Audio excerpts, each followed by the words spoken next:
Hello everyone, welcome live to 3Y TV, tonight's broadcast of the National Sim Racing Association Stay Tuned Sports Truck Series. I am Peter Short, and joining me in the booth here tonight is none other than Drew Eisenman. And Drew, great to be out here at the beautiful Chicagoland Speedway, located just outside Chicago, Illinois, at Joliet, Illinois. The racetrack joined the NASCAR circuit in 2001, and it's been one of the drivers' favorites. It's one of mine. I'm excited here for tonight's Whine Whiskey and Review 240. Yeah, I am too. It's the first kind of real race of the season. You know, Daytona, it's exciting. It's a huge race. It's a great opportunity. The prestige, the history of Daytona International Speedway. But here at Chicago, it's the first time that really these guys' traditional skills have been put to the test. And will we see guys like James Zarello and Mitchell Adams, who were so quick last year, continue to run up front? Those guys were quick in practice, but not the quickest.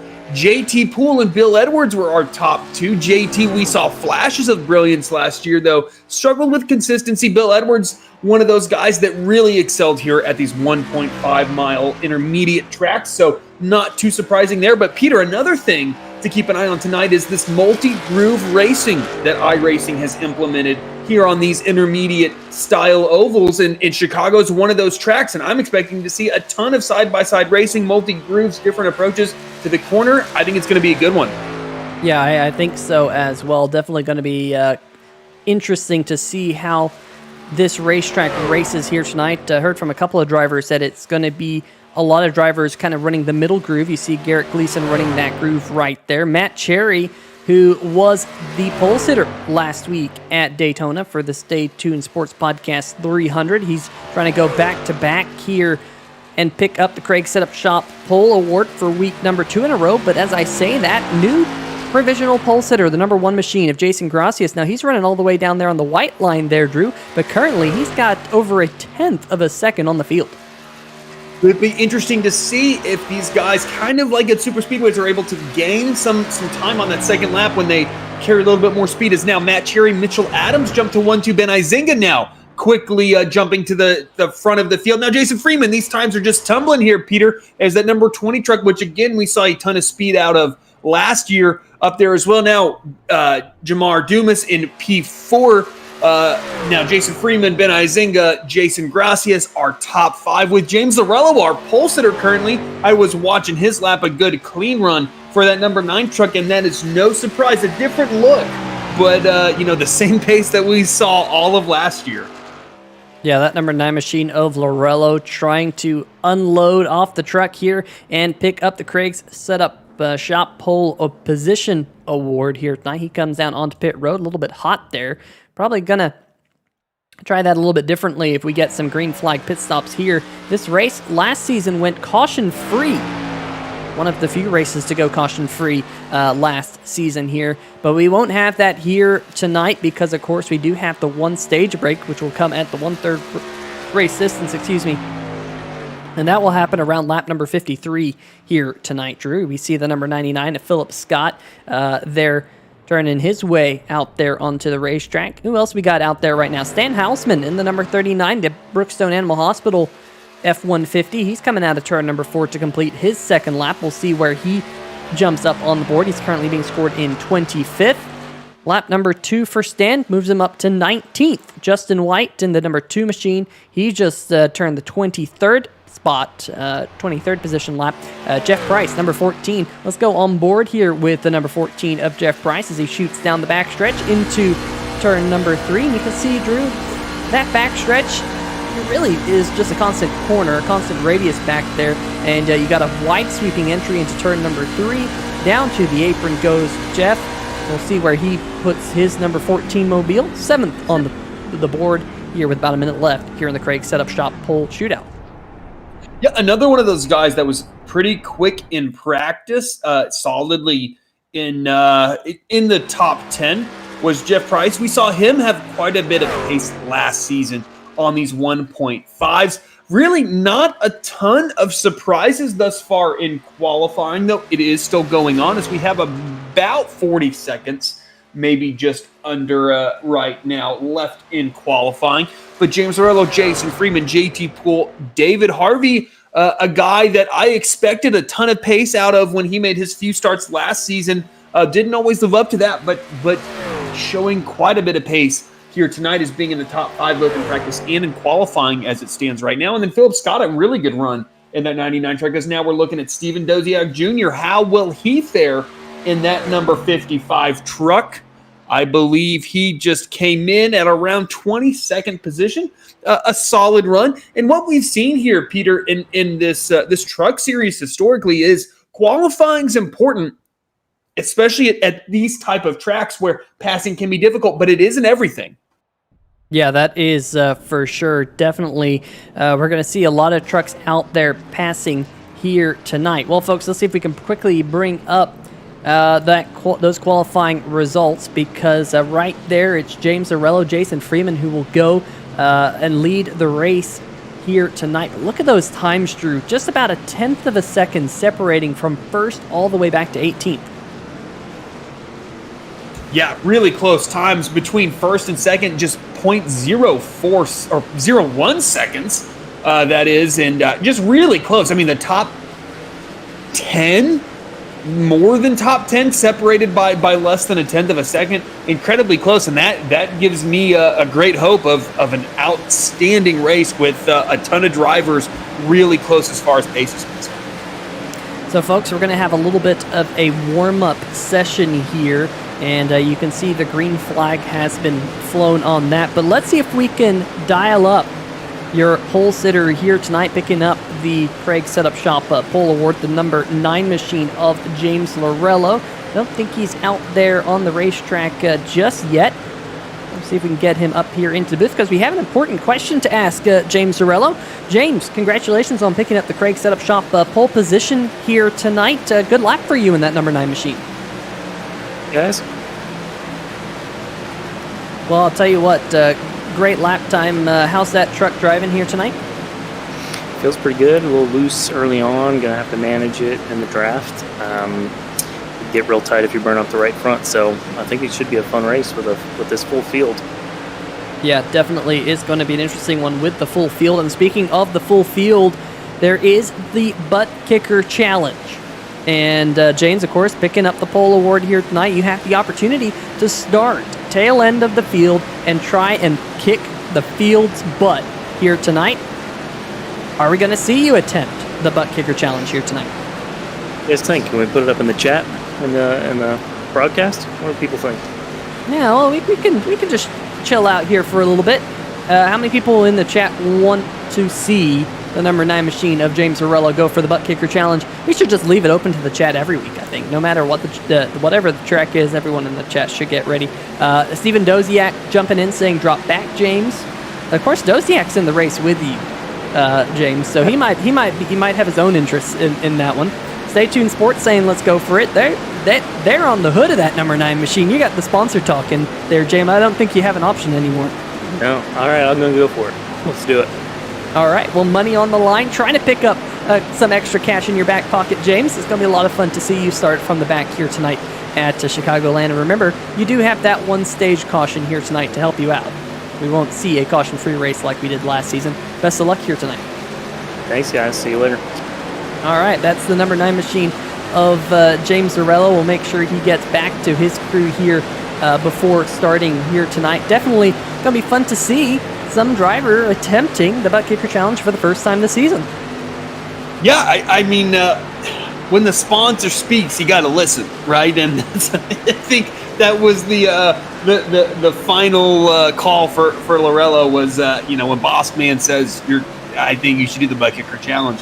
You got to do it, but it's really exciting to see. I mean, I just don't doubt it. I think that James had shown so much pace here last season and at basically every track that we went to, that if I were him, and I know I have that stage break, which is a change from last season, why not? I mean, if you can get in the top 15 by that stage break, I think it's basically a reset for you, and you got the thing to fight for at that point. So I'm really excited to see what that 9 can do. I expect him to carve through the field. The big thing when you're trying to get up there is is can you keep it clean? Because those guys in the back sometimes just have different approaches to the corner. And sometimes you can just get into the back of somebody. Somebody can get in the back of you because you're driving the corners different and you're not around guys that you're normally around, especially in the case of James Zarello, who typically finds himself up front. But I think it's going to be exciting, and it's going to be interesting to see our first Buttkicker Challenge acceptee in James Zarello.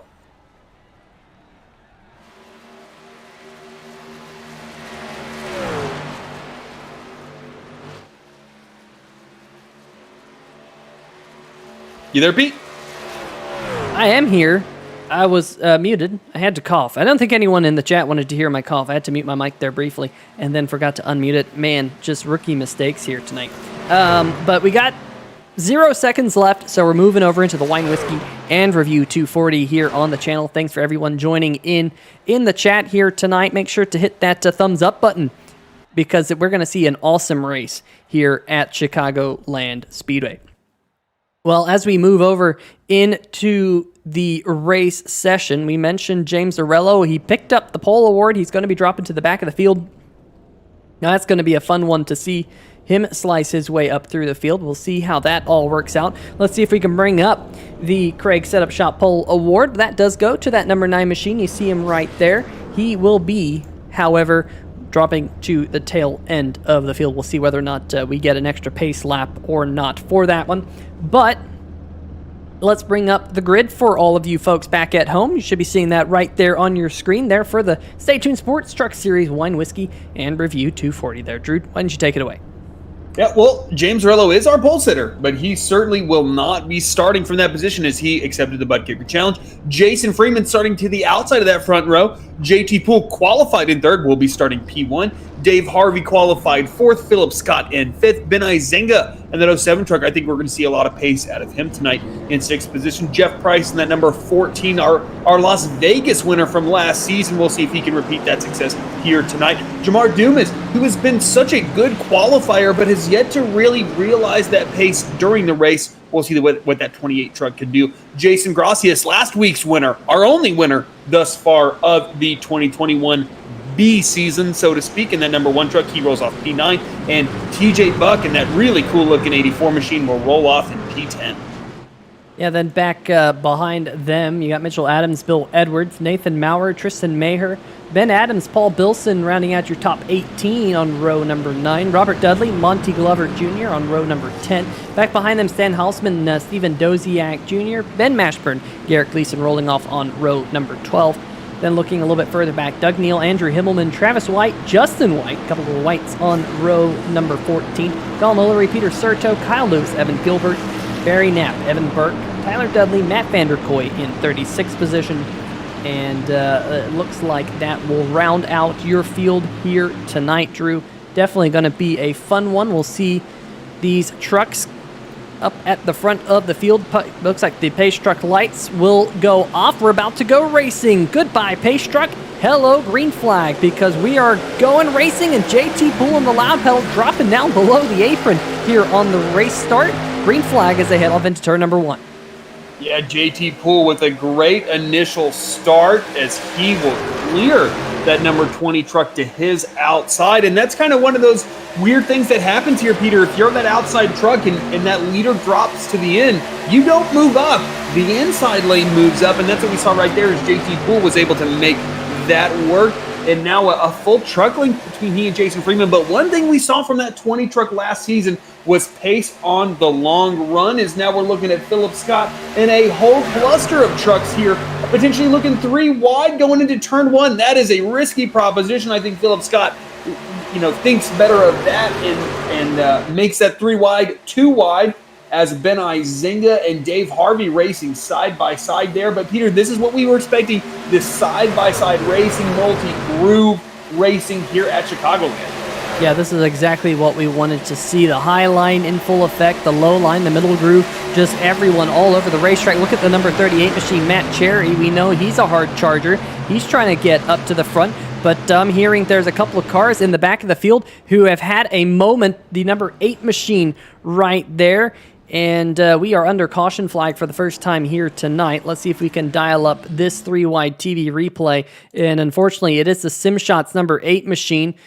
We'll see what we got here coming out of the corner. There's the number 9 machine. Lorello in the 9 machine trying to go for the Buttkicker challenge, gets involved in an accident, and really Andrew Himmelman was kind of secondary in that one. Something must have happened in front of him that we'll see if we can figure out what went on here from the number 8 machine. Couple of cars. Looks like the number 2 machine was involved in that of Justin White. There you see the number 8 going around again. Let's see if we can see what happened to Justin in his Chevy Silverado, because well, that's not him.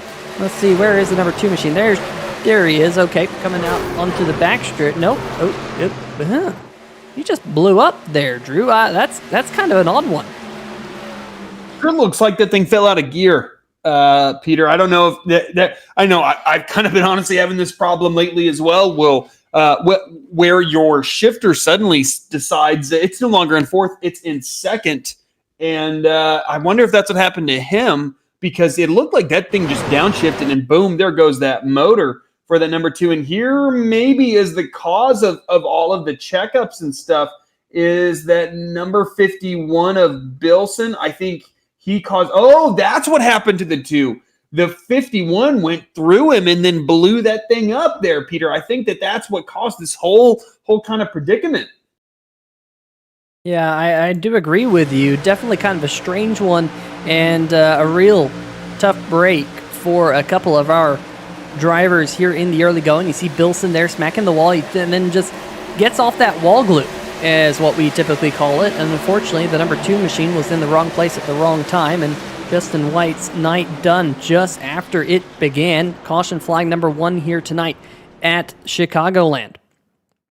I know Andrew Himmelman, he's going to be, he's not even on the racetrack anymore as well. So a couple of drivers here possibly night done in the early running.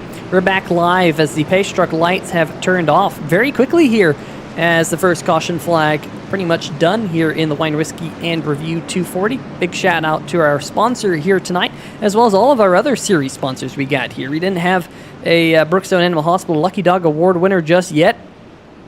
And we had no one a lap down. So we'll keep our eyes on that as this race goes on. See if we can pick up some of those Lucky Dog Awards. But, really cool to have, Buttkicker on board. Let's check out the number 9 machine of Lorello, because I think he got a piece of that. Definitely got into the side of Andrew Himmelman, and definitely not what he was hoping for here, trying to pick up that extra cash put up by Buttkicker. Yeah, that number 9 truck, certainly not 100% healthy.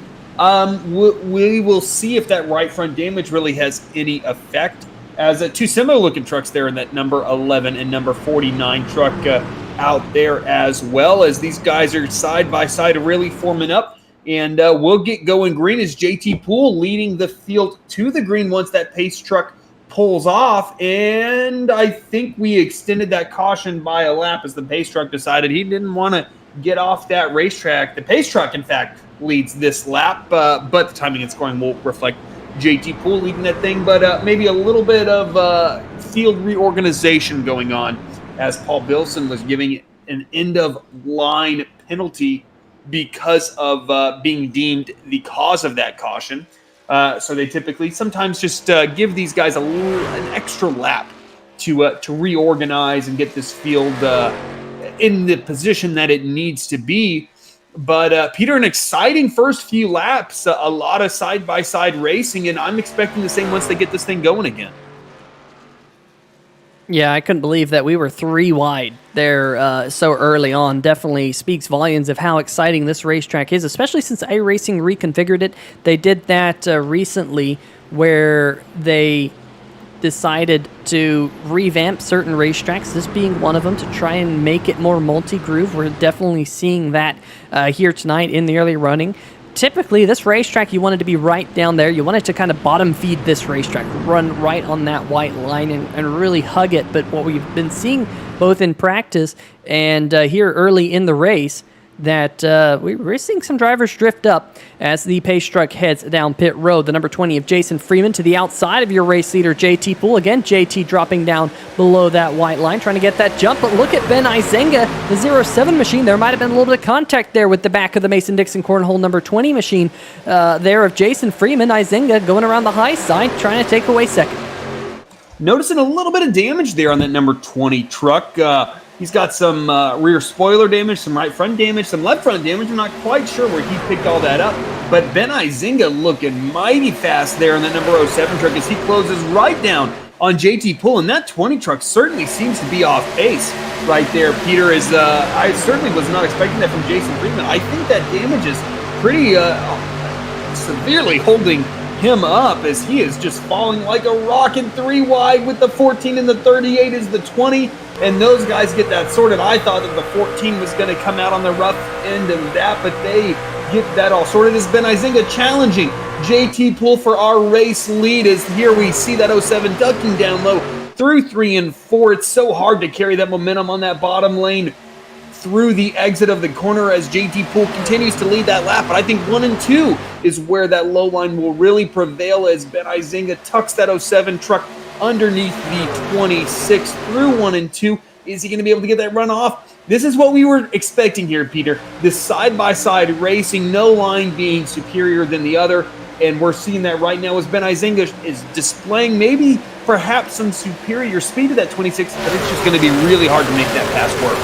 Yeah, you see that everyone passing our camera here. Great look there of what's going on around the racetrack and everyone getting close to that wall right there. Definitely some good racing all throughout the field here tonight as the battle for the race lead calms down just a little bit. We'll see whether or not Izinga can make that charge.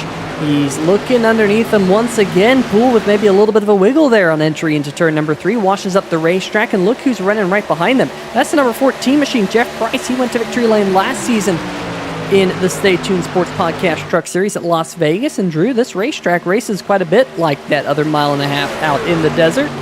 We'll see if he can get another win here tonight at Chicagoland. We certainly will, as that 14 has been probably our biggest mover since this restart. Our biggest loser by far has been that 20 truck restarting in second, down to 16th position is Jason Freeman. And I really think that the damage that 20 truck has is really affecting his pace, because you can see just how slow he is on the straightaways, as that truck to his outside was a full truck length back before he was on that straightaway, and then all of a sudden he's able to get by. Now the 77 of Doug Neal, the 39 of Stan Houseman. Guys just rolling by this 20 truck, and it's a pretty helpless feeling there, Peter, when you have damage but you think you have pace, because there's just nothing you can do about guys being quicker than you on a straightaway.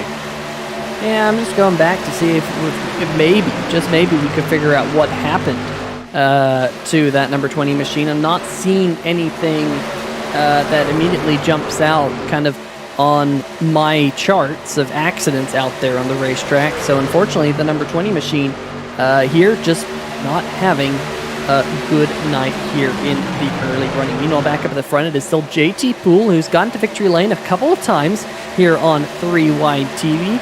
Got that big win at Bristol last season towards the end of last season's Stay Tuned Sports Podcast Truck Series. And he currently out front right now. Ben Izinga in second, Matt Cherry in the number 38. Drew, we said he's kind of a hard charger. He's got himself up to third, but one thing about Matt Cherry last season is he had a tendency to burn up his stuff early in the run. We'll see whether or not that happens here tonight.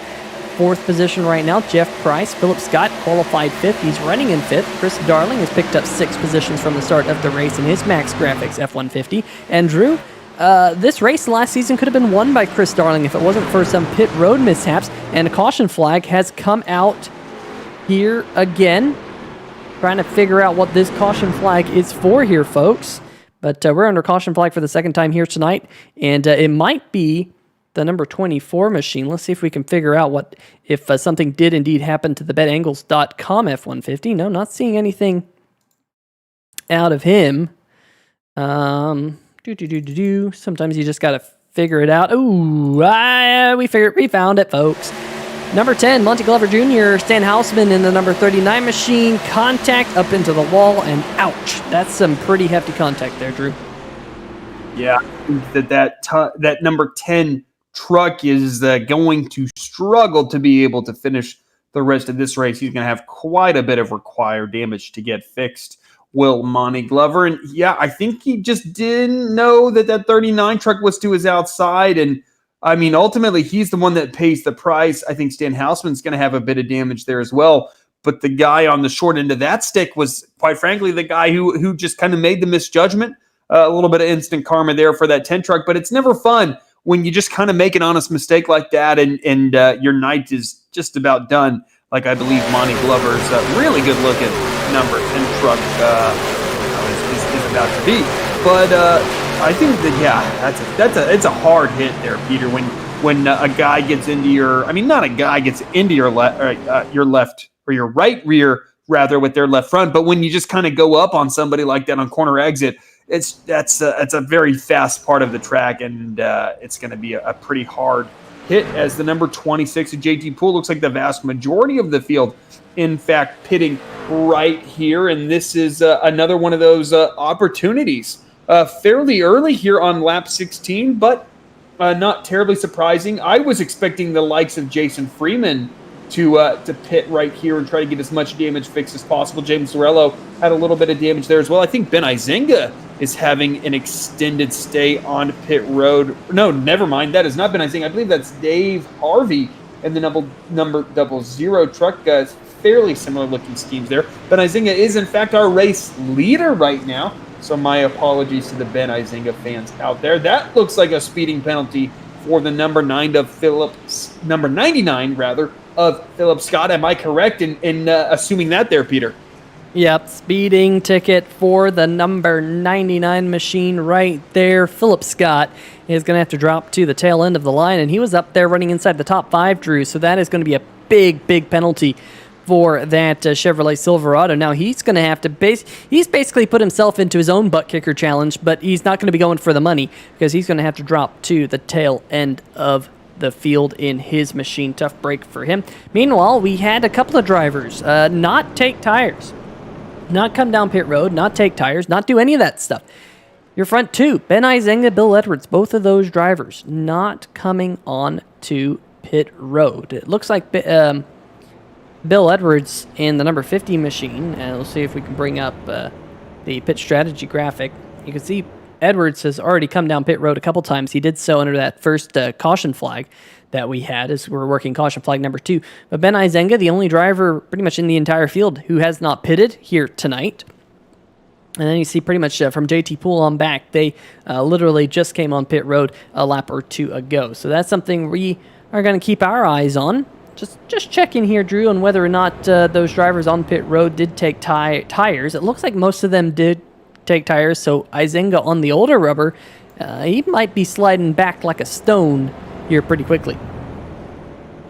It'll be interesting to see. I think now's the time to experiment. We're getting that stage break, right, Peter, in not too many laps. So I like this idea from Ben Izinga. How much of a difference do tires make? Same with Bill Edwards.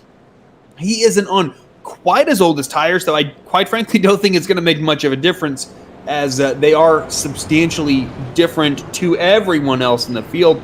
But I like this experimentation. Now you kind of can get a feel for what does right around 15 to 20 laps do as far as pace is concerned. Is that short pitting a viable option, or are you going to want to stay out there a little bit more? I like this call by the 07. It might not work out right now, but it'll provide him valuable information for later in this race as he has decided to take that high lane. It's a bit of an interesting choice there, Peter.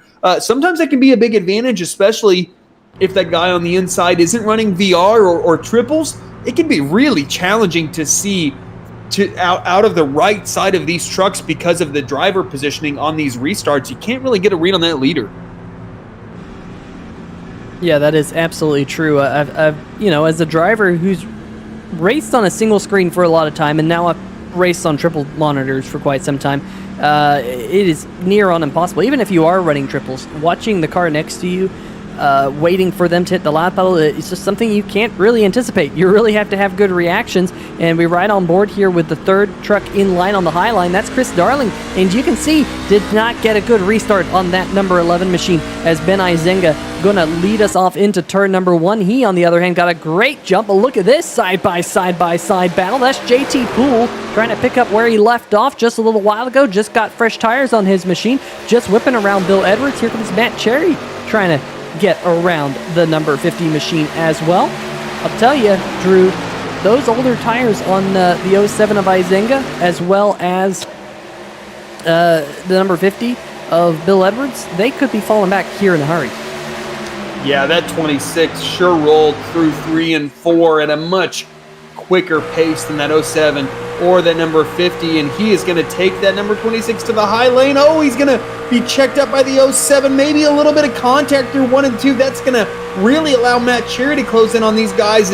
Man, Izenga taking no quarter right there for the 26 and really driving him hard, as now JT Poole taking that thing low, and I think that this is going to be pretty open and shut here as that 26 that has the preferred track position, especially with new tires, but that has really allowed Matt Cherry to close in right there. And Peter, I thought that was going to be an incident between those two drivers, but they're able to sort it out as further back in the field we have 3 wide down the backstretch. It looks like Bill Edwards is going to back out of that position as Chris Darling and that number 14 of Jeff Price race side by side with that number 84 right behind them. And we're seeing the price that those guys are paying for not taking tires. I think we know now, Peter. 20 laps is too much.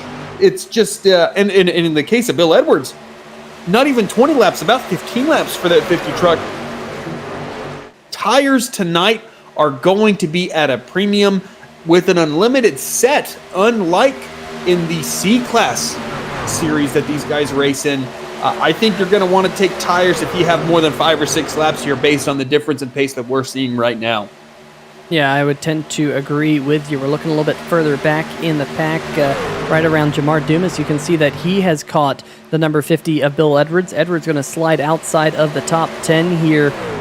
Looking up in front of them, there's Mitchell Adams, the number 49 machine, your reigning series champion here of the Stay Tuned Sports Podcast Truck Series. In front of him, Nathan Maurer doing battle with TJ Buck. Buck on the high side right now of Izenga, struggling on his older tires. Here comes Nathan Maurer trying to go around the Canadian in that 07 machine as we click by lap number 24, now on 25.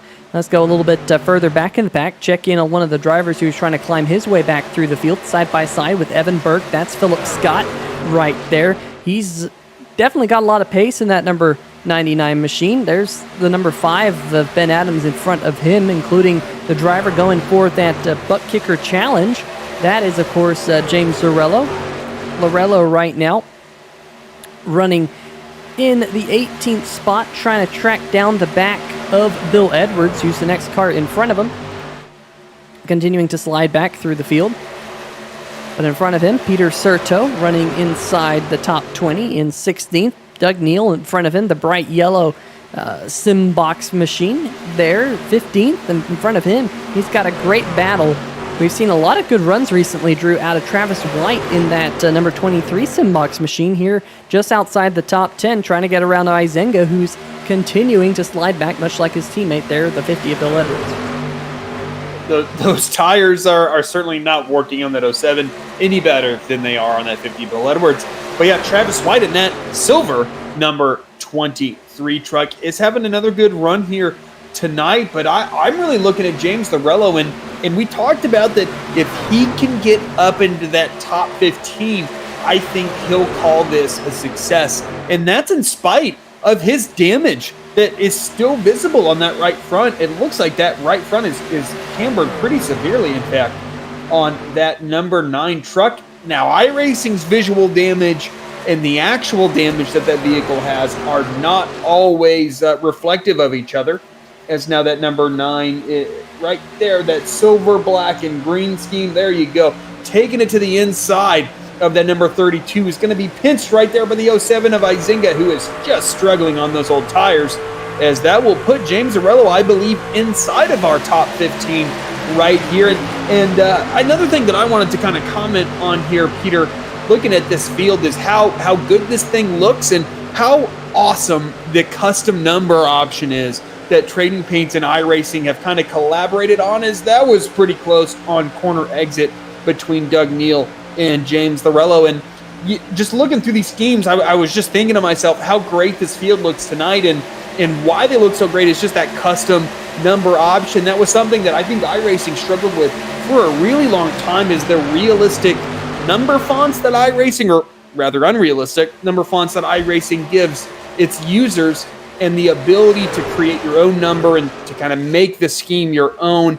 And you look at that number 9, you look at that number 77, you look at a lot of these trucks and they have that custom number option. It just really sets these trucks apart, as now we are looking at that number 23 truck of Travis White racing the 28 of Jamar Dumas, and the number 1, last week's winner, the only winner of the 2021 B season, in Jason Gracias. These guys are battling for the tail end of the top 5. This is 9, 10, and 11 positions here, as that high lane seems to be working well here, Peter.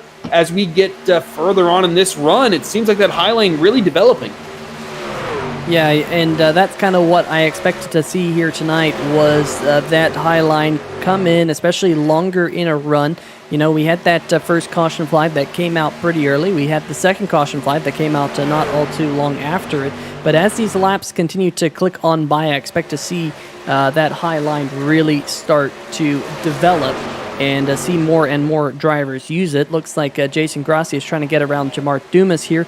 This would put Gracias back up into the top 10 as we close in about 20 laps or so away from the stage break here in the Stay Tuned Sports Podcast Truck Series Wine, Whiskey, and Review 240. Only one stage break, but points are given away. The top 10 drivers do pick up points in kind of reverse order. The winner picks up 10 points all the way back to 10th place, who picks up 1 point. So this is a battle for some points here in about 20 laps from now. And you can see Gracias able to finally use that high line to his advantage to get around Travis White. Up in front of him, TJ Buck is in a group of cars as well. Nathan Maurer there, Mitchell Adams, TJ Buck, and the number 17 machine of Tristan Maher there on the right-hand side of your screen. Great to see Tristan in the field here tonight, trying to go to the outside now of the Bread Clan number 84 machine as they go off into turn number 1 once again. Drew, you know, we talk about the different lines that they're running here tonight. Let's see if we can give the fans kind of a look of what these drivers are running here. Here comes your race leader, JT, pulling to the corner. They're running right down there on the bottom. Then mid-pack here, you got some drivers driving up high. We saw one at the MaxGrafix.co machines there running a high groove. Meanwhile, a little bit further back, we got a couple of drivers like Dave Harvey there in the 00. He's running down there on the inside groove. But really just a mixed bag right now, and that's what we love to see. It certainly is. As a driver, you just want options. You don't want to be kind of shoehorned into having to run one line and take one approach to the corner, and having to kind of alter your driving style to fit the track and car combo. You want to have options. Maybe I'm a guy who really rides the right front. Maybe I'm a guy who really rides the right rear. As we're seeing trucks come down pit road, the number 38 and the number 11 trucks, as well as several others. Number 77, the Doug Neal there in the background. I can't quite make out those first two trucks that we're looking at right there, but those guys are coming off pit road. The number 38 of Matt Cherry making his pit stop, as is the number 11, the 26 of JT Poole, who we're looking at now. He is staying on track. No, he is not. He is coming down pit road on lap 36. Oh, a pretty hot entry onto pit road there, Peter. It'll be interesting to see if the 26 gets tagged for a pit road speeding penalty. Another great looking truck. I believe another MaxGrafix creation there, as a similar scheme to what we saw there last year on JT Poole's scheme. The number 17 truck, another truck that I was kind of looking at a little bit earlier, of Tristan Maher. I apologize again. Feel free, Tristan, to let me know how to pronounce your name, because I want to ensure that I get that correct. He is staying tuned to the podcast. Absolutely, is that number 17 matte chrome red truck. Always cool to see all that stuff get thrown out there on the track. How long can this 17 truck stay out here, Peter? That's my question. Are these guys, by short pitting, putting themselves in a window where they might have to make another stop, or is the window open for everybody?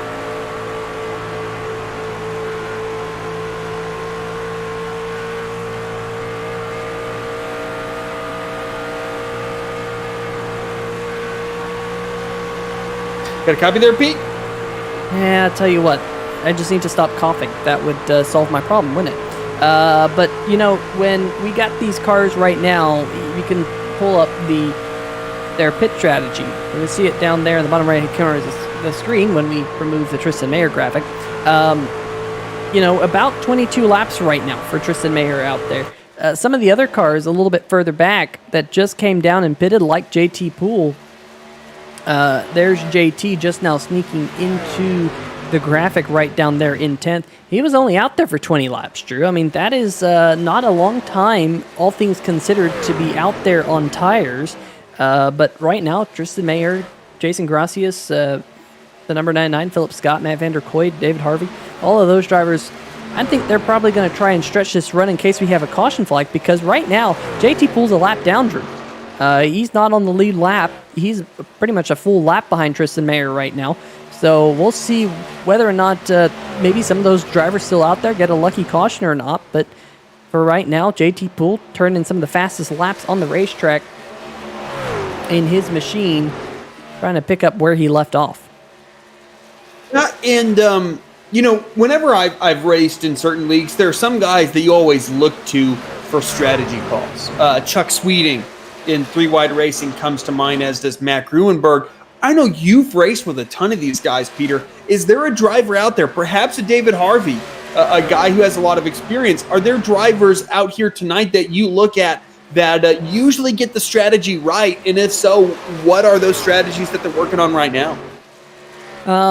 Well, you know, I hate to go against him. I know I can rag on him a little bit. This is a longtime buddy of mine. We go way back 14 or so years. But this man right here, Garrett Gleason, he's always doing something a little bit different, Drew. He's always trying something out there on the racetrack, trying to just go off strategy, trying to find a little bit of time, maybe buy that luck. He makes his own luck. He also, at the same time, doesn't make his own luck. It doesn't seem like Garrett Gleason's strategy often pays off for him, but he's at least one of those drivers. I wouldn't say he necessarily always gets it right or always gets it wrong, but he's always doing something different. I think that's one thing about these races. I know that, you know, when it comes to the S2R machines, they like breaking up their strategy. That's probably why we saw some trucks stay out under that last pit stop, and why we saw, or under that last caution flag we had, that's probably why we saw the other half of the team, like the number 9 machine, come down pit road. But when it comes to just going off strategy, watch for Garrett Gleason. He does it every single time. And he's got some good finishes because of it. Meanwhile, up at the front of the field, well, there's Tristan Mayer about to let by JT Poole. So JT Poole now back on the lead lap. There goes Nathan Maurer in the 971 machine. And I'm just looking at the scoring pylon right now of cars that have recently pitted. Matt Cherry's one of those who recently pitted. He's actually in front of JT Poole. There's Jeff Price. He actually came down pit road. He's already made his pit stop, as has Christopher Darling in the number 11 machine. Would give him a kazoo, but that button's unfortunately not currently working. So I believe, if my math is right here, Drew, Chris Darling will be leading the race once everything cycles on out. But of course, he does have the number 14 machine of Jeff Price back behind him, trying to prove the commentators wrong just a little bit. And Peter, one thing to keep in mind, stage. We got a stage coming up. These guys that are trapped a lap down, this stage is imminent right here, if I'm not mistaken. So a lot of guys, Jamar Dumas, James Orello, Travis White, TJ Buck, Doug Neal, Bill Edwards, Mitchell Adams, a ton of quick guys. Unless they're able to unlap themselves behind this number 17 truck, they're in a world of trouble. I know that I believe the stage is at the end of lap 45. Shouldn't it be about right now there, Pete? 54 by my math is the number here tonight, where we'll get to the 1/3 race distance. That's the rule. this year, folks, in the Stay Tuned Sports Podcast Truck Series, is we will have one stage break at the 1/3 race distance. So 160 divided by 3, well, it comes out to 53 1/3, as you see TJ Buck go around the outside of Jamar Dumas, and the number 9 machine of our pole sitter here tonight, James Arello, picked up that Craig Setup Shop Pole Award, and in trying to go for the Buttkicker Challenge in that Chevrolet, 3 wide once again. Now the TJ Buck stuck behind your race leader on the old tires. Number 17 there, Tristan Maher. I think Tristan, he's got about 6 laps here before the stage break. I'm curious to know if he can make it to lap number 36. He might be able to. He's got 32 laps. And I say 36, I meant on his kind of fuel stint. He's got 32 laps on this particular stint. So he'd have to go, another 5 laps. He'd have to go to 37 or so laps to see that caution flag come out. But gotta say, he's trying something different. David Harvey, however, the 00 machine, he's on pit road, so he's coming down. He's seen enough of the racetrack. And, for these drivers who are staying out, Drew, if they can't make it, I think it's going to be a disadvantage if they can't make it to lap number 54 to see the stage caution, because all these other cars have been running around on fresh rubber, turning great laps. I mean, you can see, it looks like Tristan Maher might have finally plateaued with some of the other cars around him, but out there right now, he has been gobbled up by quite a few cars. Oh, contact! Oh! Yeah, the 77 and the number 9 trucks, no caution. Oh, I think that number 9 is just about cars killed, as Kyle Busch would say. He is going to have to come down pit road. I'm interested to see exactly what happened there.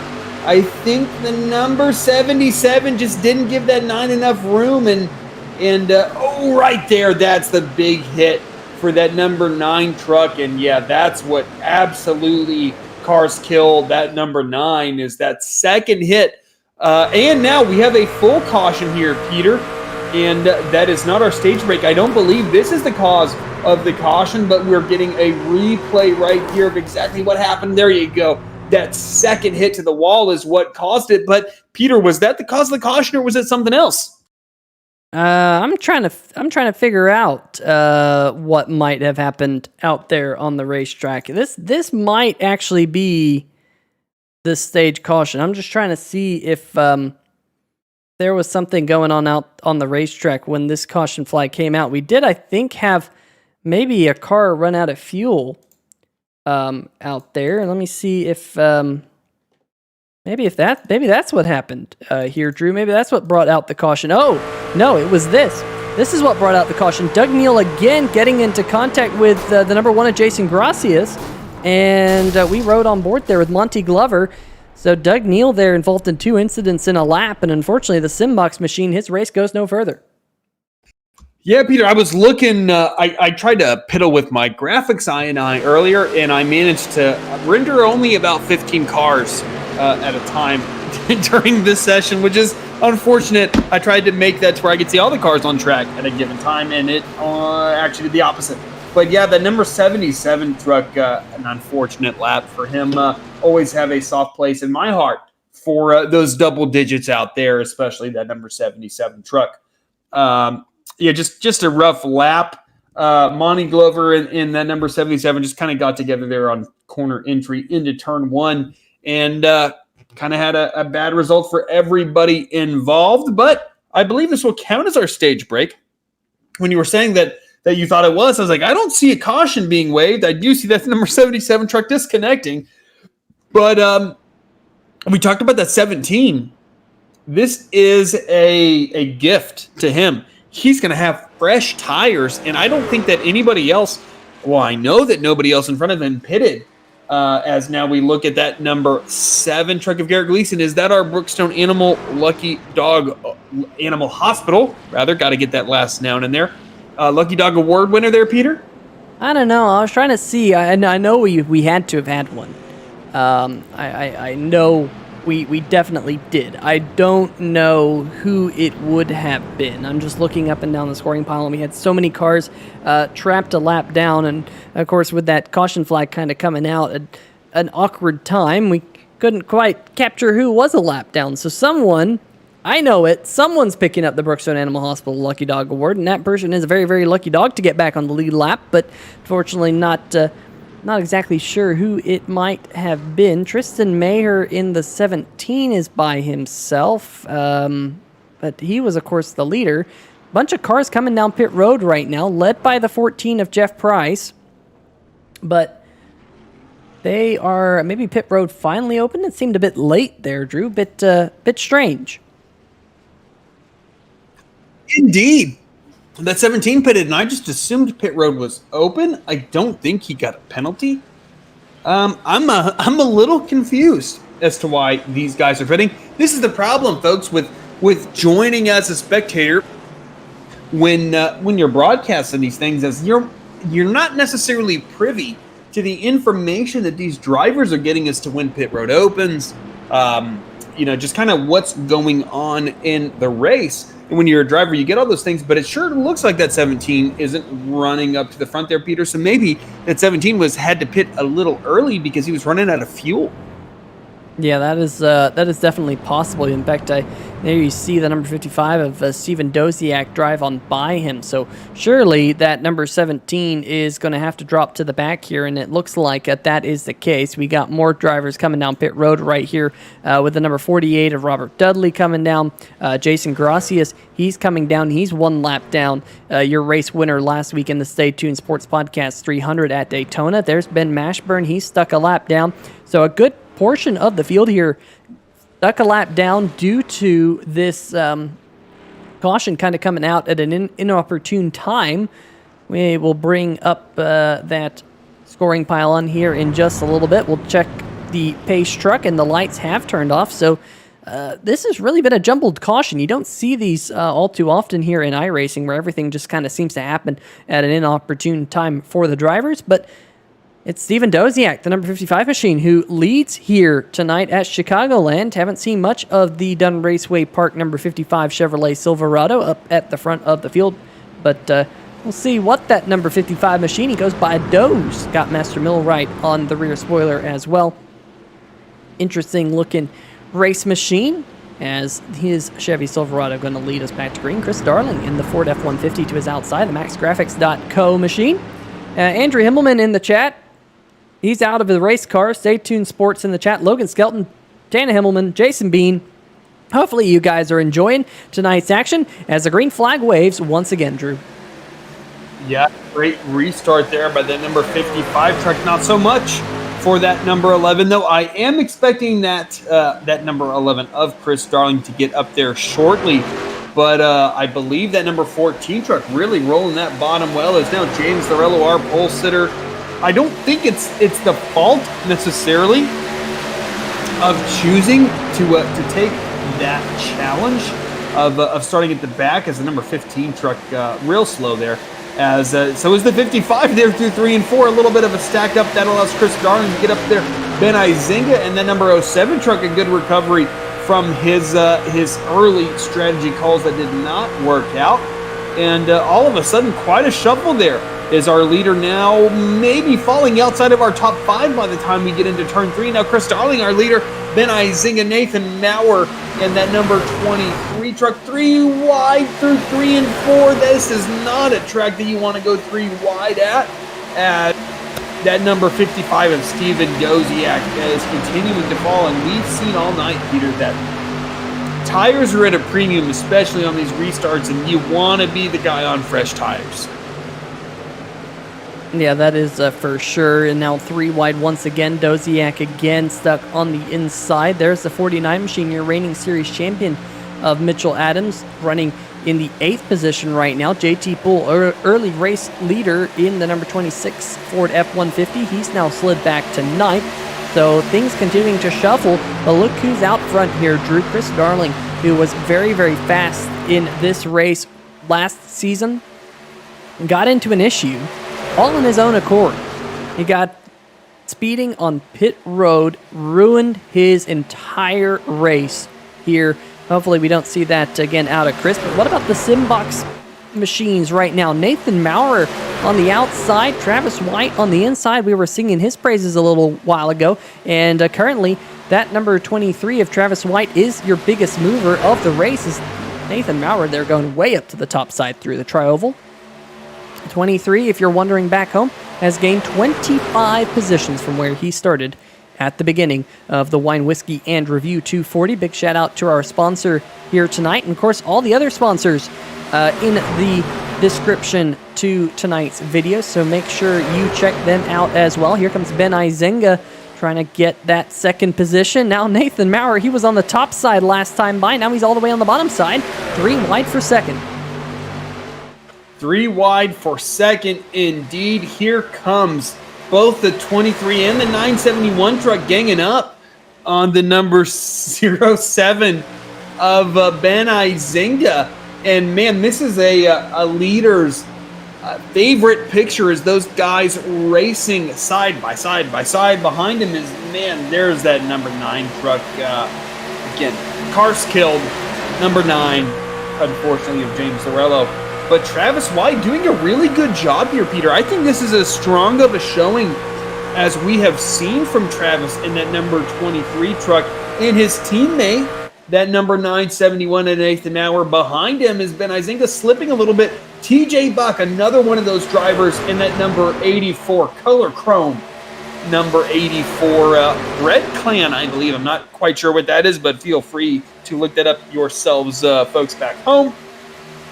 A guy that tends to run really, really well at these intermediate tracks, with Texas, I think, being one of his specialty tracks, is now Travis White challenging Chris Darling in that number 11 truck. And Peter, I kind of thought that when that 11 was just going by himself, those guys behind him were running 3 wide, that he would scoot from them. Not the case. Travis White running on that high lane, as we've seen all night. That high lane so strong here.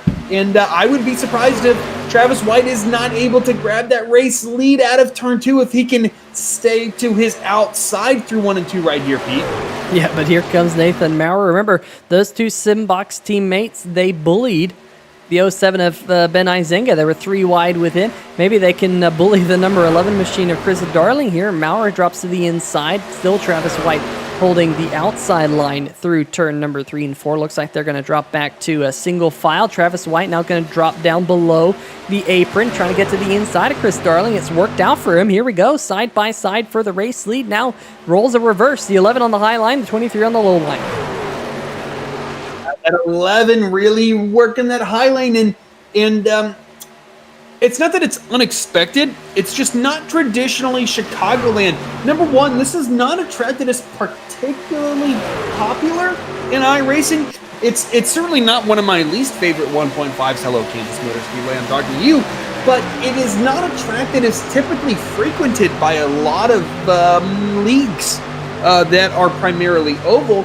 So tonight, especially with the revamp that these intermediates have had as of late, I just didn't know what to expect, but I didn't think the highlight would be as strong as it is. As now we're seeing Travis White go from the race lead now to really struggling to hang on to third, as he can't keep that 23 down, as Nathan Maurer rolling that high lane, able to clear him off the 4, maybe not quite, as Travis White fights back on the inside. And here comes Ben Izenga again. I had counted out that 07 after he'd kind of struggled there those first few laps after the restart. But here comes that 07 charging on the bottom. Will the number 9 of James Arello come into the influence? Oh, a little bit of contact between Travis White and the 07 of Ben Izenga. And I think that 23 has quite a bit of damage after that contact.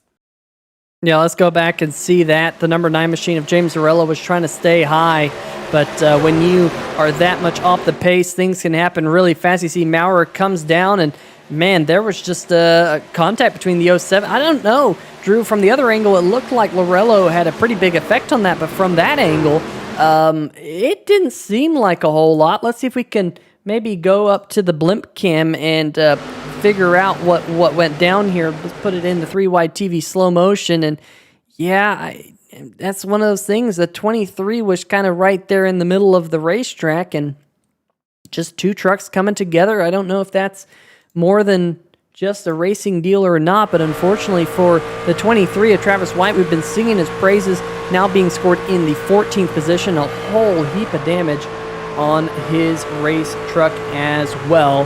That is a very tough break for him and his Simbox crew. Now, his teammate, Nathan Maurer, there he is, currently running in second. Chris Darling has been able to scoot away up at the front of the field here in the Whine Whiskey and Review 240. It is just about 10 laps away from the halfway mark here at Chicagoland Speedway in the Windy City. Got a good battle a little bit further back. There's TJ Buck and JT Poole trying to battle it out. Battle of the two-letter first-name drivers, JT and TJ. And put JT in front of TJ here as that 26 machine early race leader here tonight whips around the outside of the 84. And here comes your reigning series champion, Mitchell Adams, trying to use the draft off the back of JT Poole to get himself around TJ Buck. This is currently a battle for the 5th position, and give it to, well, I was going to say give it to the 49 machine, but here comes the 84 right back at him on that inside groove. Yeah, TJ's one of those guys that I'm keeping my eye on. He hasn't displayed the pace that I necessarily expected of him tonight, but I think it would be foolish to count him out at these 1.5s. Matt Cherry, though, one of those guys that the early part of last year, contact into the wall. Dave Harvey in the truck in front of him, I couldn't quite make out who that is. The 17 coming down pit road as well is Tristan Mayer there in that, again, that really reminds me of like the late 2008 Ferrari F1 car red, right? That really kind of candy apple red, which is one of the better colors that you can paint a vehicle with. But here we go. These two trucks that kind of at the exact same time managed to get into that wall right there. I don't think there was too much damage. Now looking at Colin Ullery in the number 1 of Jason Gracias, of course, last week's winner. Jason, good pace in practice, hasn't been able to translate that to race pace as he is down in 21st position, racing Colin, who is one of those guys who has at least in the dedicated super speedway series here at NSRA displayed a ton of pace. And, in these trucks, quite frankly, none of these 1.5s is too far from a super speedway. So I wouldn't be shocked to see that 62 there up front tonight at some point. The number 50 of Bill Edwards, though, right there as well. Now, focusing back, I believe that's the number 11 truck, our race leader, of course, Chris Darling. Looking behind him, that second, third place truck, Ben Izinga, now fought his way back up to second position as he was right there on that restart there quite a few laps ago. Now, at this point, he has cleared Nathan Maurer as JT Poole now fighting on the outside, but Nathan Maurer not letting it go without a fight. But I think that high lane of JT Poole really rolling that thing well. Not shocking for JT, our quickest man in practice. Started 6th, a lot of pace out of that 26 truck, and I expect him to just keep this thing going here. As, again, Peter, we talked about the pace that he had displayed in flashes there last year. A young driver, a lot of talent. It wouldn't surprise me to see great things out of JT Poole as this season goes on. Well, yeah, we saw it there at the end of the season. What a fantastic performance at Bristol. Was so far off the pace in qualifying, figured it out in the race trim, got himself a victory, and we definitely seen quite a bit of pace out of that number 26 truck towards the latter half of last season, and definitely showing that here again at Chicagoland here tonight. Izenga holds on to that second spot for now.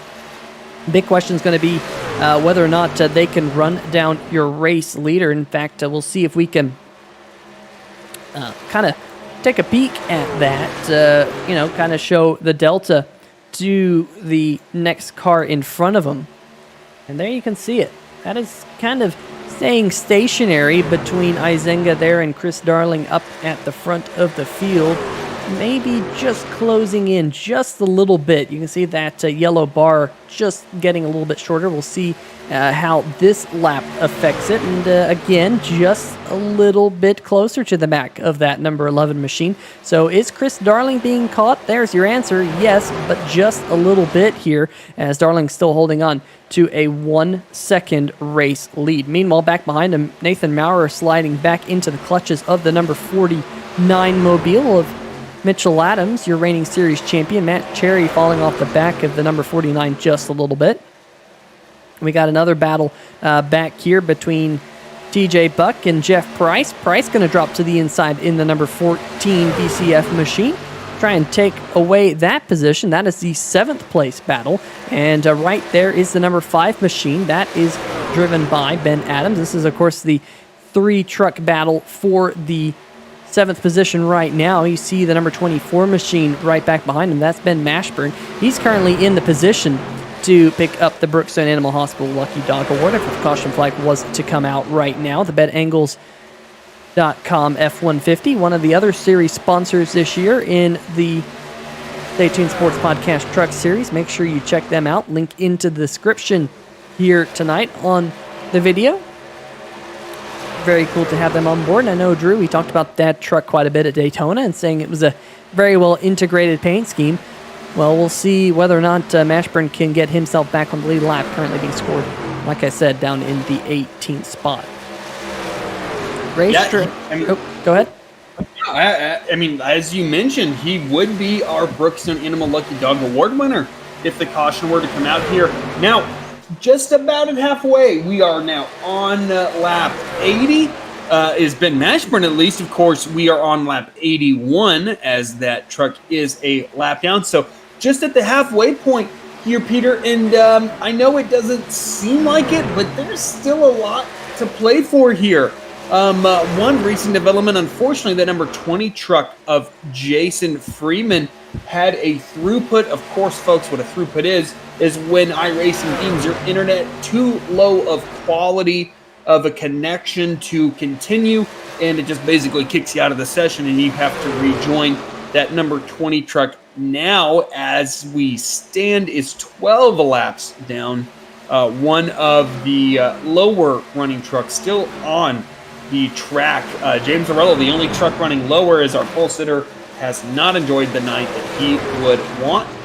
But Chris Darling continues to click laps away as our race leader as we focus on Jason Gracias, Jamar Dumas, and Ben Mashburn, 18th, 19th, and 20th. And Peter, I'm kind of surprised by that one truck's pace, as Nathan Maurer, our first leader or group of those lead lap trucks on the pit road, as is Bill Edwards. And like you talked about, those S2R trucks love to split this strategy. It'll be interesting to see what else these guys do, is now our leader coming down pit road.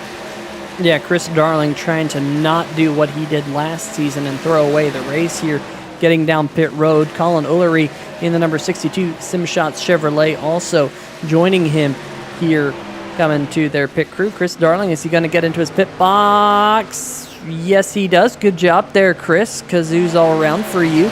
Meanwhile, up at the front of the field, with Darling pitting, that has cycled the race lead back to JT Poole in his 26 machine. Looks like Ben Izengo, they're both coming down. That's a wide entry by JT Poole. He's able to get back down before the yellow cone. That was looking a little bit hairy there, Drew, for just a brief moment.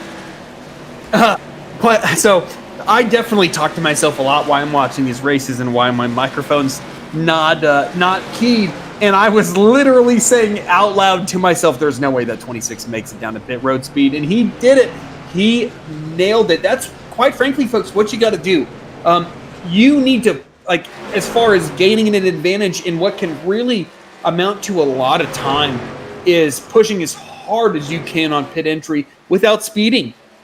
The harder you push, the more time you gain. And it's basically free time for you as a driver. That's time you don't have to work for on track. It's it just gives you kind of a free advantage there. As that number 55 truck of Steven Doziak, apologies there, folks, a little bit of hiccups going on here, but that number 55 truck now staying out and getting some laps led, as TJ Buck is just about 0.6 of a second behind him. Jamar Dumas also staying out on track, I believe. And when these pit cycles happen, Peter, it's an opportunity for guys to kind of mix up strategies, as Ben Mashburn now back on the lead lap as well. The number 11 truck now, that is actually a battle for position, folks. As you can see, the difference in being a lap down and on old tires and being the race leader and on fresh tires as that number 11 rolls around at 24. But that 24 of Ben Mashburn and that Bet Engels truck really wants to see a caution, as I believe he just cut down onto pit road here, as we're looking at the number 11 truck with that 971 behind him and JT Poole. And I got to say, I really like the way that 26 truck of JT Poole is looking here, Peter. That white hooded white front end truck with the red and white stripes behind that bright orange truck right about there towards the top of your screen. He has just been doing a great job as far as pace relative to the front guys are concerned. I think he and Ben Izinga are the guys over the course of the run that have arguably been the fastest, but Izinga's maybe struggled a little bit more over the short run versus JT Poole. Restarted that last restart in a little bit of a disadvantageous position relative to these other guys and has really worked his way forward in that number 26 Zaps Chips Ford F-150.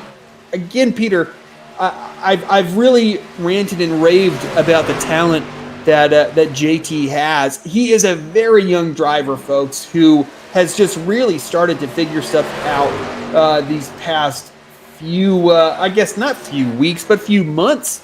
And he's just doing a great job here tonight, as this group of trucks has tracked down Chris Darling rather quickly here, as Jamar Dumas still is our race leader, but he's also being run down by this entire group of trucks, basically the rest of the top five. Yeah, definitely. This is going to be the battle for the race lead once Jamar Dumas finally does come down pit road. He's been out there for quite some time. You just saw the graphic just a little while ago. Last time he was on pit road was lap number 69 here. They've caught him and give the race lead to the number 11 of Chris Darling, but JT Poole right behind him has one lap fresher tires. Same thing with Ben Izinga. And we have a heads-up battle for the race lead here at Chicagoland. JT Poole dropping down below the apron down there. 70 laps to go here in the Wine, Whiskey, and Review 240. If you're just now joining us, a couple of caution flags early on. And not many for quite some time now, as I almost jinxed it right there with your top two drivers banging doors there coming onto the backstretch. This backstretch is definitely curved, and I was about to say, man, Matt Vander Kooi there having a moment in the number 60 Milwaukee Brewers F-150. I was a bit concerned he was going to hold up this lead pack, but he moved high, unfortunately a little bit too high for himself, getting there up into the wall, Drew.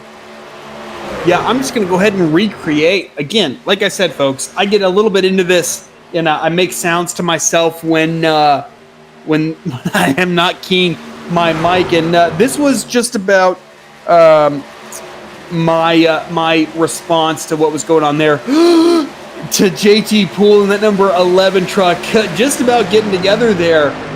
JT trying to make that bottom lane work. It's just so hard to roll that bottom. Is now Ben Izinga challenging Chris Darling for the race lead, and this 11's just doing the smart thing. Let him take that low line. I'll take the high line. I'll roll that thing on corner exit, and I'll make it work. And that's what we're seeing from Chris. But that 07 did a really good job on corner entry. But man, you just see the run that high lane gets with Chris Darling. As I think Izinga led that lap, but I would bet on Chris Darling's position to prevail over the course of these next few laps. Yeah, and of course he's running a little bit higher up there on the racetrack. There might be a little bit more grip up there. He might be able to save his tires some in the MaxGrafix F-150 as well. So we'll just have to wait and see whether or not he can hold on to the spot. JT Poole now all over his back bumper as well. They're just now catching up. And, we got a caution flag. Caution flag has come out.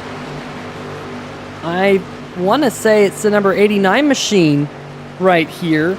or not 89 machine, excuse me, the number 15 of Tyler Dudley, getting out there on the racetrack, gets on the throttle a little bit too much, and Dudley goes around bringing out the caution here, tried to get off the racing surface, but not able to do so in time. Caution flag in the air. Certainly, it's unfortunate when that stuff happens when you're one of those leaders, because you just kind of want it to play out organically, and that's not the case when a guy's just not able to get off the track quite quickly enough. But a little bit of a reset here, Peter, just kind of looking at the field and how this will affect them. I'm looking for the 24 truck as I scroll through the telemetry here. All right, so I believe the number 60 truck will be our Brookstone Animal Lucky Dog Award winner as we check all these trucks coming down on pit road. The number 11, our race leader, the number 07 of Ben Izinga, and the number 26 JT Pool, our top three, all getting in their pit stalls. Who will get in their pit stall cleanly? Who's different, doing a little bit of a different strategy here? Because you can always fuel a little bit less. I believe that number 11. Okay, all these guys took 4 tires. JT Pool will roll out second. The number 11 will be our leader off pit road. The big losers, Ben Izinga, came in second position, rolling off in fourth. Yeah, definitely. That is going to be a tough break. There is your Brookstone Animal Hospital Lucky Dog Award winner here tonight. The first one I think we've actually captured. We've had a couple here tonight. Big shout out to our friends over at Brookstone Animal Hospital for sponsoring the Lucky Dog Award this season, much like they did last season. If you're in the Atlanta, Georgia area, make sure you hit up our friends over at the Brookstone Animal Hospital for all of your pet hospital needs. Big shout out to them and Stan Hausman and his family for sponsoring the series. Unfortunately, it hasn't been quite the night for the Brookstone Animal Hospital F-150 getting involved in an accident there earlier on, but he's currently out there running a couple of laps down in that machine. Chris Darling, number 11, is your race leader right now. JT Poole, Nathan Maurer, Ben Izenga, your top 4, with Jeff Price rounding out the top 5. You see the number 15 machine trying to get the wave around after bringing out the caution, and it's not going to work out for him because he was the one who caused the incident, so he's going to get an end of longest line penalty for that. And that's kind of the rule here, Drew. If you bring out the caution, you're at fault for it. You drop to the tail end of the field, so he's not going to get that wave around. So things going from bad to worse for Tyler Dudley. Yeah, certainly less than ideal for that number 15 Mercury ALS truck. He certainly, in fact, is staying tuned to the Stay Tuned podcast, who, of course, is our series sponsor here in the NSRA Stay Tuned podcast truck series. At the Wine and Whiskey Review 240 here at Chicagoland, a huge thank you to the sponsors that make this series possible. Without you, both this league and us here at 3YTV could not bring this to you, the viewers back home. So make sure you check all those sponsors out. As Colin Ullery, never mind, Chris Darling, I didn't scroll up high enough on my time even scoring. Chris Darling as our race leader. JT Poole, I got to tell you, Peter, if I was a betting man, I don't know why, but I would place money on that 26 truck. He's the guy that I like right here. I think he and Chris Darling and Ben Izinga, those are the 3 that I'm really looking at, not to discount Nathan Maurer's chances here. But I just really like what I'm seeing out of that 26. I'm seeing a balance of aggression and pace from him. I just there's something from that 26 truck that I like to see. I see a lot of confidence out of that driver. And quite frankly, Peter, it's kind of hard to win when you don't think you can win. And I think that 26 thinks he can win. Yeah, I definitely think he does, and we know he's kind of a hard-charging young driver as well. He definitely wants to get out up front here, lead laps, and win races in the series. We saw a lot out of him. We keep mentioning that last season, And I agree with you. Definitely has a lot of pace, but Chris Darling has a lot to prove. He lost this race last year on a possible pit mistake. He wants to try and win here tonight. Green flag back in the air, and Chris Darling is the one who's going to get across the stripe first. There's JT Poole in second, going to slide up back behind him, but they're side by side a little bit further back. Look at Mitchell Adams back there with Jeff Price. They're side by side going off into the corner. Looks like the number 14 will prevail, but look at Nathan Maurer in the 971. He's going to try and go use that low line to get alongside with the number 26. And 3 wide. 3 wide there for second. Now that 26 takes it low, I think that the restart is in fresh tires are the time to make that bottom lane work, and that's what we're seeing out of the 26 truck. I don't think he'll clear that number 11 quite yet. Yes, he is. That 26 JT Poole is clear of Chris Darling entering turn 1. And these restarts here, Peter, is when I think that bottom lane can really work on these fresh tires. I think, like you mentioned, as the run develops, that high lane is going to become the more favorable line. But on these restarts, like we're seeing now, I don't think you want to give up that bottom. As now Nathan Maurer trying to bully Chris Darling. Chris Darling having none of it. He's going to fight back on that high lane, though, as JT Poole, once again, likes what he's seen in that rearview mirror. It's always a great feeling when you see those guys battling behind you. But Nathan really charged that corner, tried to get up to JT, in fact, as now 4th and 5th position. Jeff Price and Ben Izinga battling. Now that number 11 trying to come back on the inside of Nathan Maurer going into turn 3. And Chris Darling has displayed quite a bit of pace here tonight. When I think of Chris Darling, I don't necessarily think of pace at intermediates. I think about a guy who does really well at super speedways, as he won crashing across the start-finish line at Talladega last year. I think of a guy who's really great at tracks that are shorter in length. Richmond, the traditional short tracks as well. But he is displaying a ton of pace here at Chicagoland, which is really bodes well for his chances to compete at a Stay Tuned podcast Truck Series title, which I know that is what his ultimate goal is, and he certainly has the pace to. I think last year that number 11 just kind of struggled to put a whole season together. He certainly had the raw pace to compete with the 49 and the number 9 trucks. He just didn't quite do everything he needed to do to get the finishes that he was running at, which is what I think that those 2 other trucks did so well.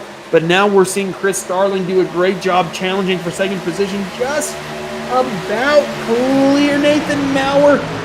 It's so close to call there, Peter, when you got a guy just on your rear bumper. You can't tell if you're clear, and if you clear yourself, it might be disaster and undo all the hard work that you've done. But here comes Chris Darling to the inside of JT Poole. A heck of a run through 1 and 2.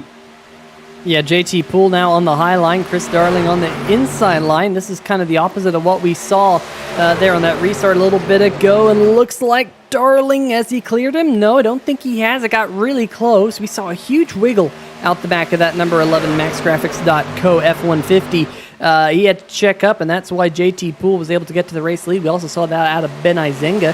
He gathered it back up. Now he's closing in on the front 3 because, Drew, as these trucks are racing hard with one another, they're basically slowing themselves down and allowing other trucks behind them to really close in on them. Yeah, that's the problem with the way that these aeros work on these stock cars these days, is they're so aero dependent that they create a fairly large wake.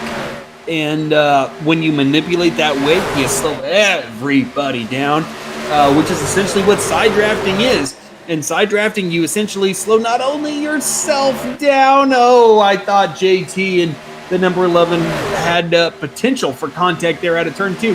But this is one of those nice things about Chicagoland, Peter, is when I think of places like, I guess, old Texas, new Texas, I kind of have not driven very much. I don't really like it. Old Texas, Atlanta, places like Michigan, California, those D-shaped ovals, and now we kind of talked about a variety of different shapes, but turn 2 just tends to really tighten up at all those tracks.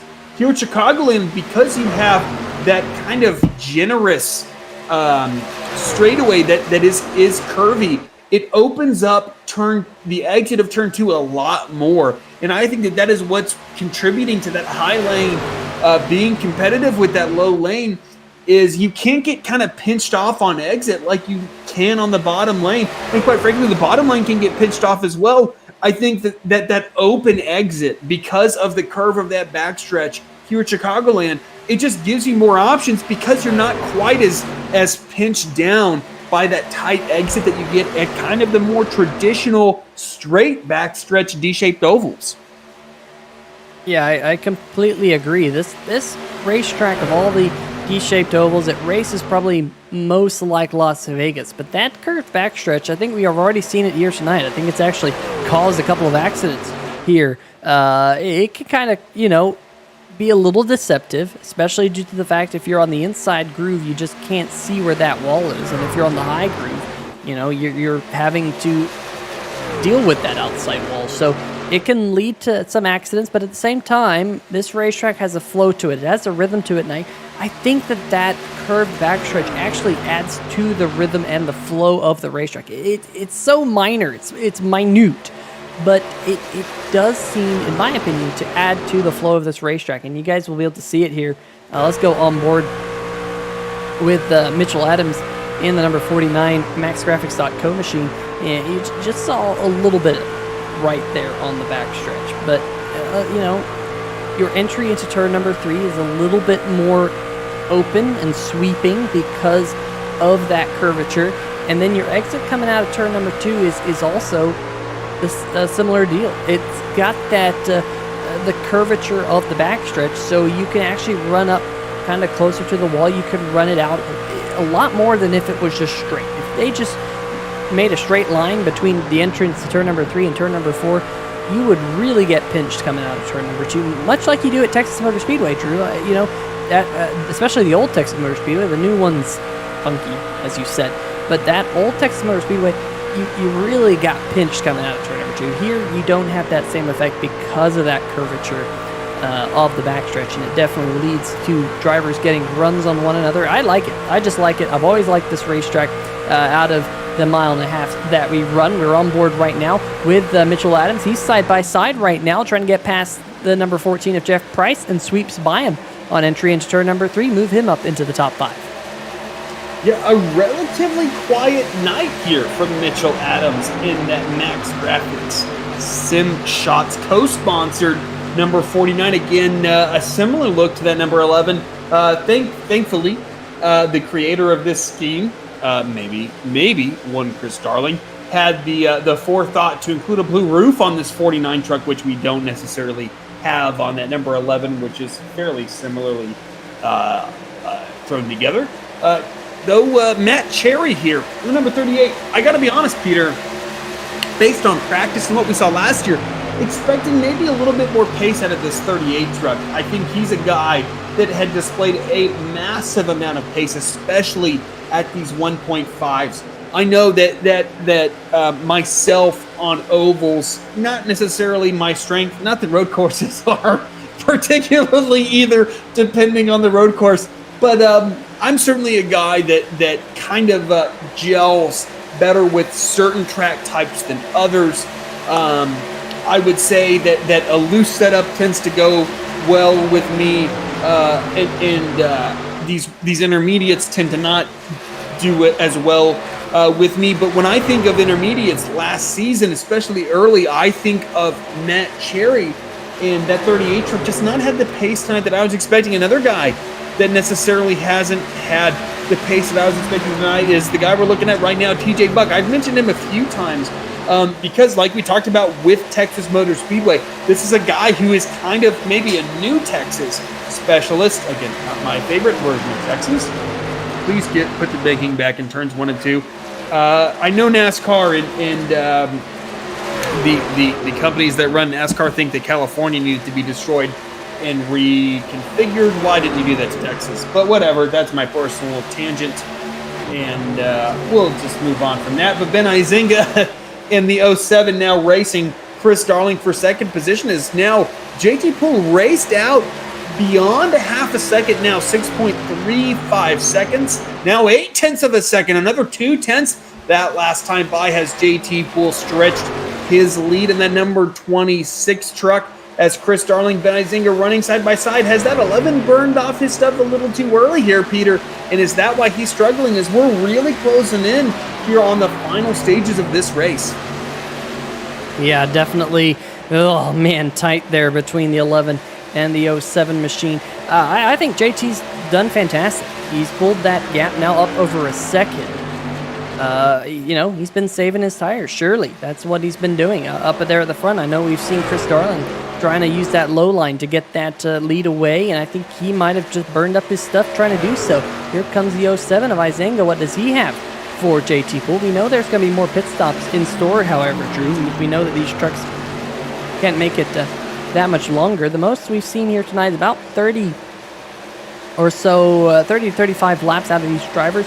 JT Poole right now, last time on pit road, we'll bring it up there for you guys up at the top of the screen, about 22 laps for a lot of the drivers out there. You see a couple of others. Jason Gracias in the number 1 machine, he's actually on pit road as we speak, coming down to get some fresh tires. Barry Knapp in the 42 coming down. So there goes the one of Gracias just coming off pit road. So we know that your race leaders are going to be coming down here pretty soon in the next 10 laps or so. And we'll just have to wait and see when they finally do drop down. But at least for right now, it seems like JT Poole's done the best job of saving his tires as he is pulling away. Creeping into this picture for the battle for second, though, is Mitchell Adams in the other MaxGrafix.co machine. So good showing for the MaxGrafix.co trucks here tonight with Darling and Adams. They're running second and fourth. It certainly is, but I gotta say, I think Ben Izinga is gonna get a little impatient here in the next few laps. I know that Chris Darling is somebody who has said that, late in the run, if it's gonna give him an advantage, he doesn't have a problem with moving somebody out of the way. We'll see if Ben Izinga embraces that ideology as well, because JT Poole is a scooting away from second place, another 10th that last time by. Before that, the last 3 laps had been about 2/10 a lap had JT Poole been moving away from second position, because I think we're seeing quite a bit of pace out of that 07 compared to that number 11 truck at this point in the run. And it's hard because of the multi-groove nature of this track now. And that's one thing that when people want multi-grooves in iRacing, it can make it harder to pass, which is kind of counterintuitive. As Ben Izinga gets a good run down, now we're looking at that number 15 truck coming down pit road. But Izinga, a really good run on that low line, but it's going to be hard for him to make that stick here. That number 11 rolls that high lane. Is when you get a multi-groove track here, Peters, the 07 touches the grass a little bit, almost gets into that number 11. That's really going to hurt his entry into turn 1. That multi-groove racing, because it provides viable alternatives to the ideal line, it actually makes it harder to pass. Because when you get a run on a guy and you put yourself on that ideal trajectory, when you're on a single groove racetrack, as the number 11 maybe blocks Izinga there a little bit, as JT Poole loves what he's seeing. When you position yourself properly on a one groove racetrack, when you get in that groove, that pass is fairly straightforward versus what we're seeing now. Because there are multiple ways to run this track, we're seeing that 11 be able to hold off Ben Izinga, arguably a faster truck at this point in this race.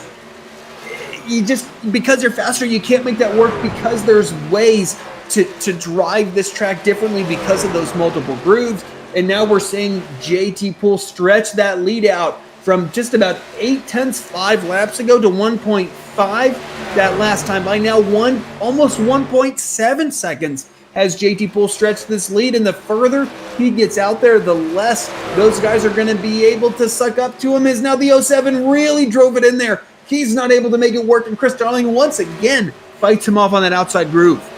Yeah, and you saw that there. JT Poole about a tenth or so per lap faster than these two trucks as they continue to do battle. Like you said, that's exactly what JT Poole wants to see in his rear view mirrors. These two cars battle it out. Now, folks, here's the interesting point. We just crossed over with 35 laps to go. We think this is just about the point, Drew, when these trucks are in the window of making it to the end of the race from here. Here comes the 07 machine, Izenga. He's been trying the low line. Now he's got the high line. Can he get around the 11 of Darling using the higher groove? I think he's in a better position here because he can kind of pinch down the 11 machine and get that run off the corner, which is what we saw from Darling. And sure enough, Ben Izenga to P2. Can that 07 set sail and try to catch JT Poole, as I think he is one of the few trucks that has really displayed about even pace with that number 26 truck thus far. It's going to take a few laps to figure that out. Is that number 11 truck now very, very much struggling here? Now Mitchell Adams has gone on by him. A little bit of a gap before that next truck, but if I were that number 11 truck, Peter, I would be pitting as soon as I can. If I think my pit window's open, I would pit because obviously that 11 has burned off his stuff and is really starting to struggle as, man, he couldn't hold the bottom out of turn 2. We are on Izenga right now. Man, that last time by, Peter, he really closed in on JT as he is driving the heck out of the number 07 truck. Yeah, but JT Poole is on pit road right now. There is the number 26 machine. So JT says, I'm in the window where I can make it to the end of the race here with 32 laps to go. He's going to blink first here in the Utz Zaps potato chips Ford F-150. Now we got to watch him, got to get into his pit box nice and neatly, Drew. You don't want to overshoot this. He had a big race lead and looks like he hits his marks. That crew goes to work. What about Ben Izenga? Is he going to peel off onto pit road this time? Yes, indeed he will. Brings Mitchell Adams and Chris Darling with him. Nathan Maurer coming down. Matt Cherry coming down. Pretty much everyone but this driver right here inside the top 10. That's Bill Edwards in the S2R machine. He's going to stay out to lead. But as you can see there on the left-hand side of the scoring pylon, basically, problems for the 28 machine of Jamar Dumas. Let's see what happened to the Pittsburgh Penguins number 28 Chevy Silverado. There's Ben Adams. Contact between those two, and Ben Adams has had some issues on pit road recently here, Drew, and again, that showing here tonight. It wouldn't surprise me to see both those drivers with unsafe pit entry penalties. Basically, folks, if you leave pit lane like that and you come back on, it's going to be a penalty, as the number 50 is now exiting his pit stall. But what we just saw, folks, I was watching it, and basically you'll be able to see it on this backstretch. Those cars behind JT, they're the cars that just pitted, or that rather the trucks that just pitted, as JT, that one lap is going to gain him quite a bit of track position, as now we are riding on board with that number 07 of Izenga. And you can see I guess you can't see that number 26 truck out in front. And Peter, I mean, certainly this is the case when I'm driving. I don't know if this is the case for you, as you don't tend to have this problem as much as I do. Oh, caution, caution, caution, caution. Whatever I'm saying is irrelevant. The number 17 brings out the caution, and what the heck just happened? Because this just reset this whole race. Yeah, I was racing there with TJ Buck, and he just gets loose. Tristan Mayer all by himself. There's the 84 machine able to scoot on through. I thought I saw another car involved possibly in this one, but no, looks like maybe just a single car of Tristan Mayer. They're getting loose. Let's see if we can just double check and make sure that it wasn't anyone else involved. You see him going for a big slide. Great job there, Drew, keeping that car off of everything. Every other car, every wall, everything just goes through the grass. A big slide for him, bringing out the caution flag here. And like you said, that's going to change everything, because big question is, do you think these drivers are going to come down pit road? I mean, looks like most of them are staying out. There goes Chris Darling. He's decided to come. Nope, take that back. Jason Gracias in the one machine. He was, I think, one of those drivers who did indeed stay out there. And the good news for him is he was able to get back on the lead lap because of it. Speaking of getting back on the lead lap, however, how about driver of The number 23 machine, we talked about him earlier, was very fast before getting involved in an accident. He's going to be picking up the Brookstone Animal Hospital Lucky Dog Award winner with this caution flag, coming with just under 30 laps to go. We're able to actually figure out who our Brookstone Animal Hospital Lucky Dog Award winner is. Of course, being that number 23 truck of Travis White. But yeah, Peter, I actually kind of like the position that Jason Gracias is in that number 1 truck. I think not quite the pace that I was necessarily expecting out of him, but he's going to have the freshest tires of those 21, now 22 trucks. No, 21 trucks because of Travis White being Lucky Dog. It's just hard to figure out exactly where he's running. But the 21 trucks on the lead lap, the number 1 going to have the freshest tires. I'm kind of surprised, Peter. I think if I was running, outside of the top 10, Bill Edwards, Dave Harvey, Jamar Dooms, Colin O'Leary, Robert Dudley, I was expecting a lot more guys to come down pit road. What is the 26 doing? Just trying to save fuel? What do you think that 26 is doing running on that apron? I think that's the only thing he would be doing. Maybe he's a little bit close on fuel and wants to save some fuel just in case we get a green-white checker or 2. Can have up to 2 green-white checkers here in the Stay Tuned Sports Podcast Truck Series. And, if you get 1 and you have enough fuel for it, well, that's good. But if you have 2 green-white checkers and you don't have enough fuel for it, well, that's a way to lose a race pretty quickly. I'm with you, Drew. I like the strategy call by Jason Gracias that he's made to stay. He stayed out longer. He got back on the lead lap. He did have a little bit of luck there from the number 17 having a big slide. We did have a question in the chat. From Stay Tuned Sports saying, do cautions come out if you're slipping and sliding too long on the racetrack? William Kerwin saying, iRacing is always hit or miss with the dang cautions. And William is flat out right. I don't know what algorithm iRacing uses to bring out a caution. I assume it's something to do with the slip angle of the race car and where the car is on the racetrack and other cars. I don't know what all goes into it. But it is extremely hit or miss. You can go to some tracks. Especially some of the older tracks in iRacing. I'm thinking tracks like Homestead, Miami, for example. You can be completely stopped on the inside of the racetrack and no caution flag will come out. Here you come to some of the newer racetracks, you stop anywhere a caution flag comes out, whether it's in the grass or anywhere. But it really depends.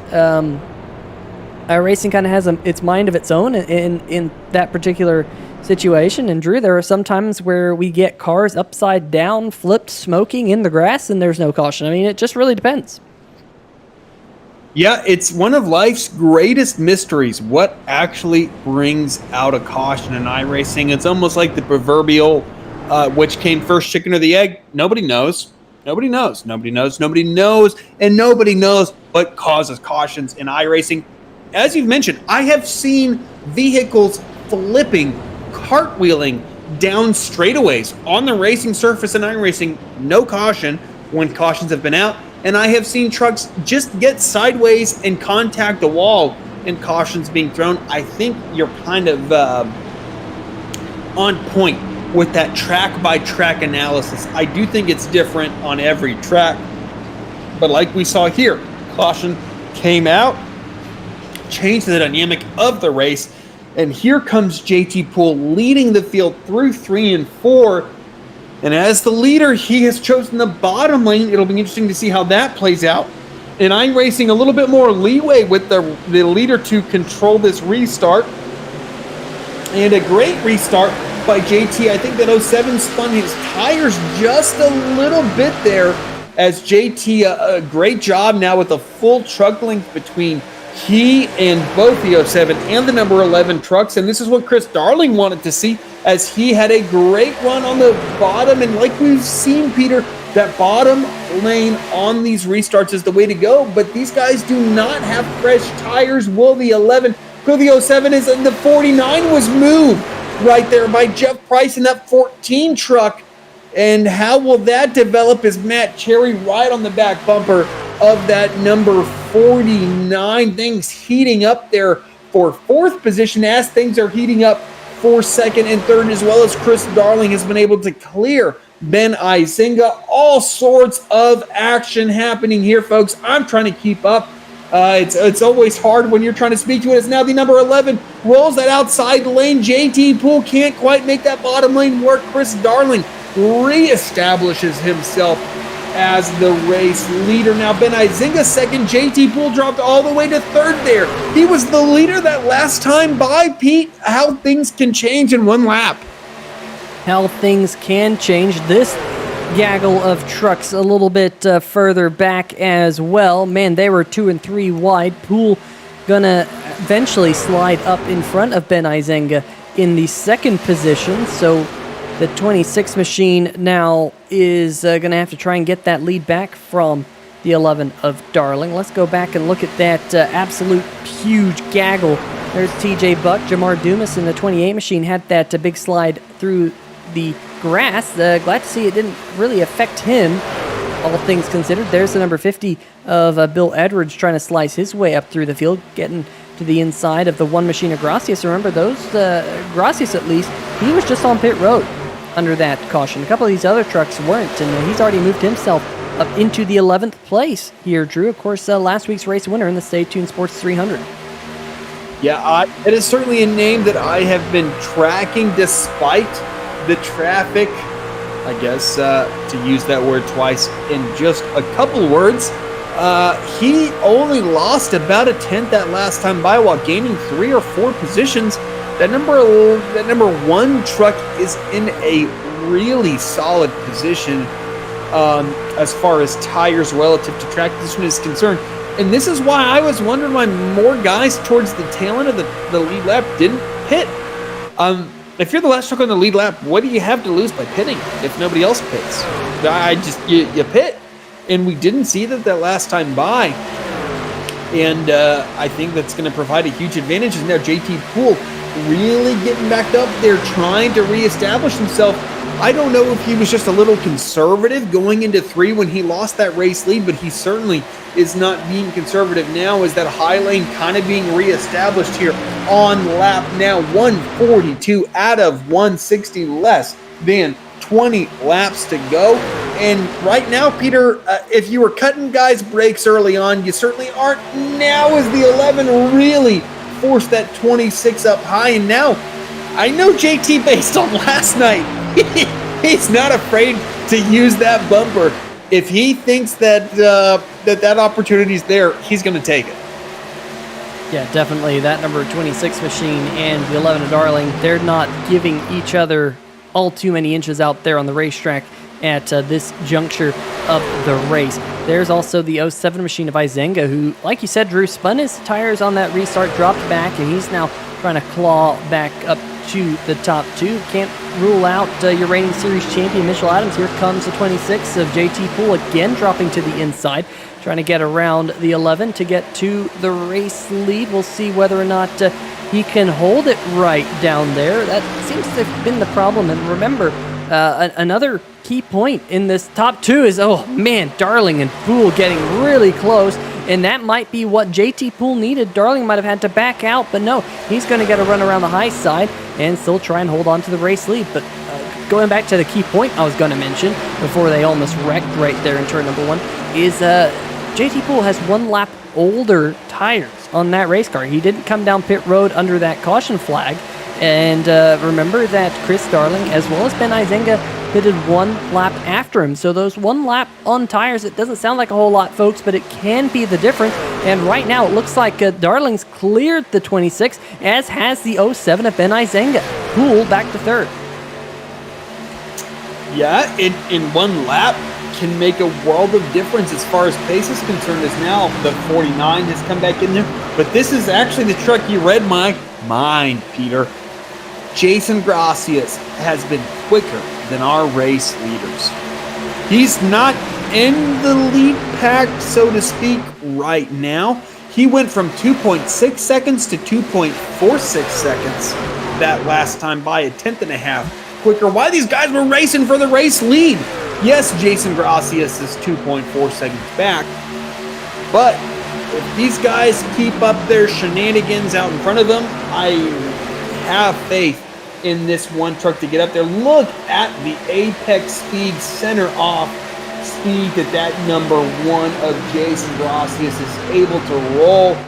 It's how efficiently can he get by the trucks that are between he and, quite frankly, Nat Cherry. He only has that number 99 truck that he has now cleared. Now, can he get by the 971 cleanly? Because at that point, Matt Cherry through Chris Darling are basically tailgate to tailgate right here. He just needs to clear the trucks between he and those guys, and he is in competition with that top 5 with the freshest tires by a substantial margin. And I gotta say, Peter, as a betting man, I know I talked up JT earlier. He's at the tire disadvantage. Jason Gracias is significantly at a tire advantage. And right now, if I'm in Las Vegas, I'm putting money on that number 1 truck. Yeah, you might have odds against you, but hey, if your odds are against you, that just means a bigger payout, doesn't it? Here we go, looking out back right now of your race leader, Chris Darling. You see the Canadian 07, Ben Izenga, all over the back bumper of Chris as we're closing in on just 10 laps to go, about 2 laps from right now. JT Poole still holding on to 3rd position there, Drew. He's not out of it.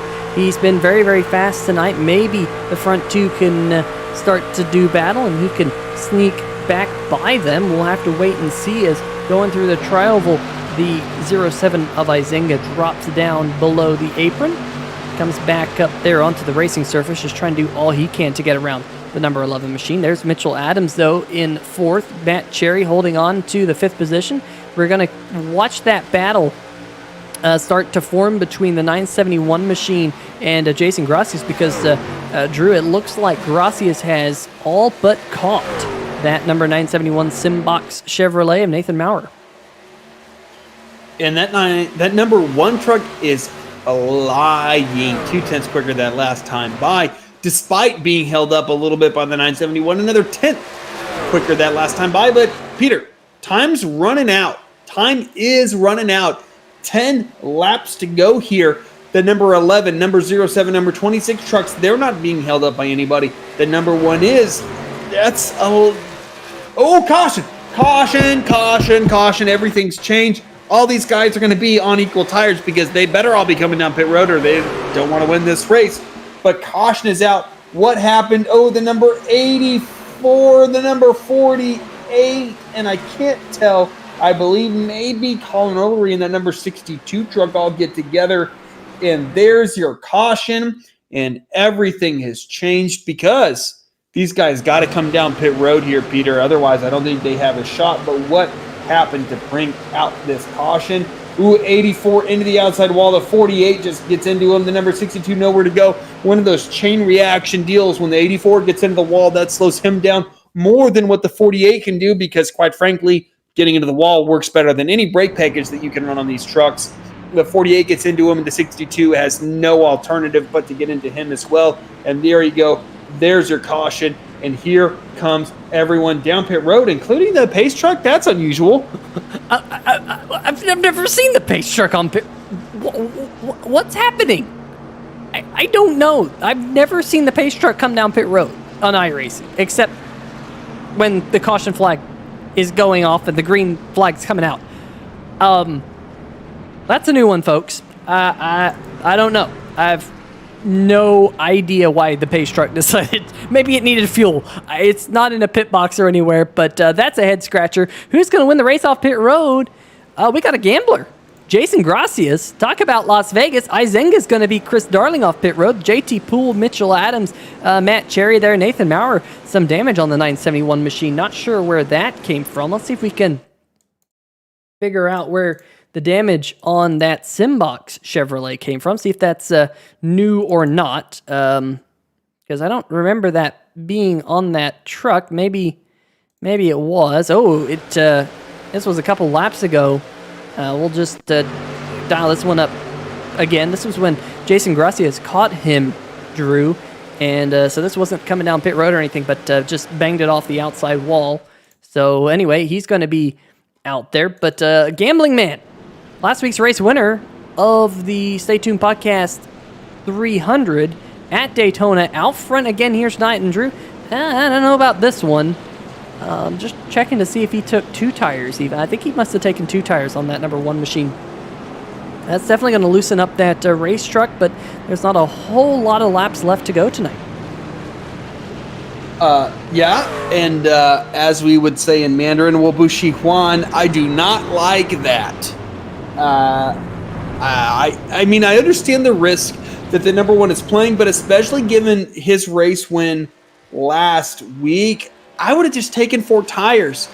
If you're the one, you don't have to win the race, as now we look at our Brookstone Animal Lucky Dog Award winner, the number 32 truck of Peter Certo. As he is coming in hot down pit road, he is certainly staying tuned to the Stay Tuned Sports Podcast. NSRA Truck Series here on 3 Wide TV. Thanks for everybody at home staying tuned to this broadcast. To get back to Jason Gracias, though, it's a gamble. This is a gamble. I wouldn't have made the same decision, but quite frankly, my decisions have cost me more race wins than they have won me. So what the heck do I know? But we'll see. Is the number 1 coming back down pit road? No, he's not. I guess he's saving fuel. I don't know why you would be wanting to get all those nice, tasty marbles on your still pretty red hot tires, since the 1 did not change his tires. And as we know, those tempered at temp tires tend to pull up those marbles onto him more than those cold tires. The number 1 now taking the high lane over Ben Izinga down on that bottom. But Peter, what do you think? I just got to say, I don't agree with the decision of the number 1, but I've been wrong before. I don't know. This is going to be very interesting to see how this sorts out between the number 1 on 2 tires and everyone else behind him on 4 tires. I don't think it's going to work out. We'll find out. I could eat my words, but from last week's race winner, Jason Gracias, he might just be wanting to get out of here, Drew, with a good finish. He hasn't quite had the best race here tonight. You know, it's been an up-down. He was a lap down at one point, got back on the lead lap eventually, and maybe he's just trying to do something with it, trying to do something different. Maybe he thought, you know what, I ain't going to win the race if I don't do anything different, and that's what he's going to do. You know, you have to like the confidence out of the number 1 Chevrolet driver. Base truck is going to come down pit road this time. There it goes. I was a little bit confused. It came down pit road earlier and confused all of us. But the number 1 machine, Jason Gracias, leads us back to the green flag. But a good restart there by the 07 machine there, Drew, on his inside. About as good of a restart as I've ever seen that inside lane get is Ben Izinga, and that's not what the number 1 truck wanted to see. Now Ben Izinga has cleared it, and this is what Izinga certainly wants to see. Is I think that number 1 is going to have a pace deficit relative to the rest of the field, and this is really going to allow that number 07 to gap that number 1. It's how quickly can Chris Darling, as he gets dead sideways. The number 1 does as well. Will that bring out a caution? I don't think it will, unless he gets back on the track. Well, there you go. That was kind of a self-clearing incident. Is now JT Poole is the guy that is now trying to chase down Izinga. I think the number 11 had to get out of the throttle there a little bit when he saw that smoke. And that's one of those deals, Peter, when you see the smoke in front of you, you just don't know necessarily what to do. And getting out of the throttle can save your truck, but it can also cost you a shot at the race victories that might have well done for Chris Darling. By caution is, the number 5 truck almost end over end through 3 and 4. And what the heck happened to cause that? I don't know. We're going to have to slow this one down. Let's go on board here. Contact up front between the 99 machine and one of the other trucks out there. That might have been the number 17 of Tristan Mayer. And wow, that number 5 truck going for a massive ride of Ben Adams. Let's see if we can figure out what happened with the number 99 truck, because that I saw some 3 wide racing towards the back of the pack, and the Ford, that was just an odd one, kind of an accordion effect. You usually don't see an accordion effect right there, and wow, Ben Adams and the 5 machine really getting the bad end of that one. You see the 99 of Philip Scott saying, you know what, I'm done. Car's killed, it's dead, and he went up and over, but my, oh my, let's see what happened with the number 17 if we can ever get things back. Oh, he was able to scoot on through. I think this is one where we're going to have to go to the blimp cam to really work out and see what happened on this 3-wide TV replay. Coming down the back stretch, there's Jamar Dumas. Jumps out there a little late, Drew, in the number 28 machine. Goes down there on the inside, on the white line. There's the 971 and Nathan Maurer. And wow, maybe the 28 checked up to not slide up the racetrack, and the 14 Jeff Price ran him over, and it was just kind of on from there.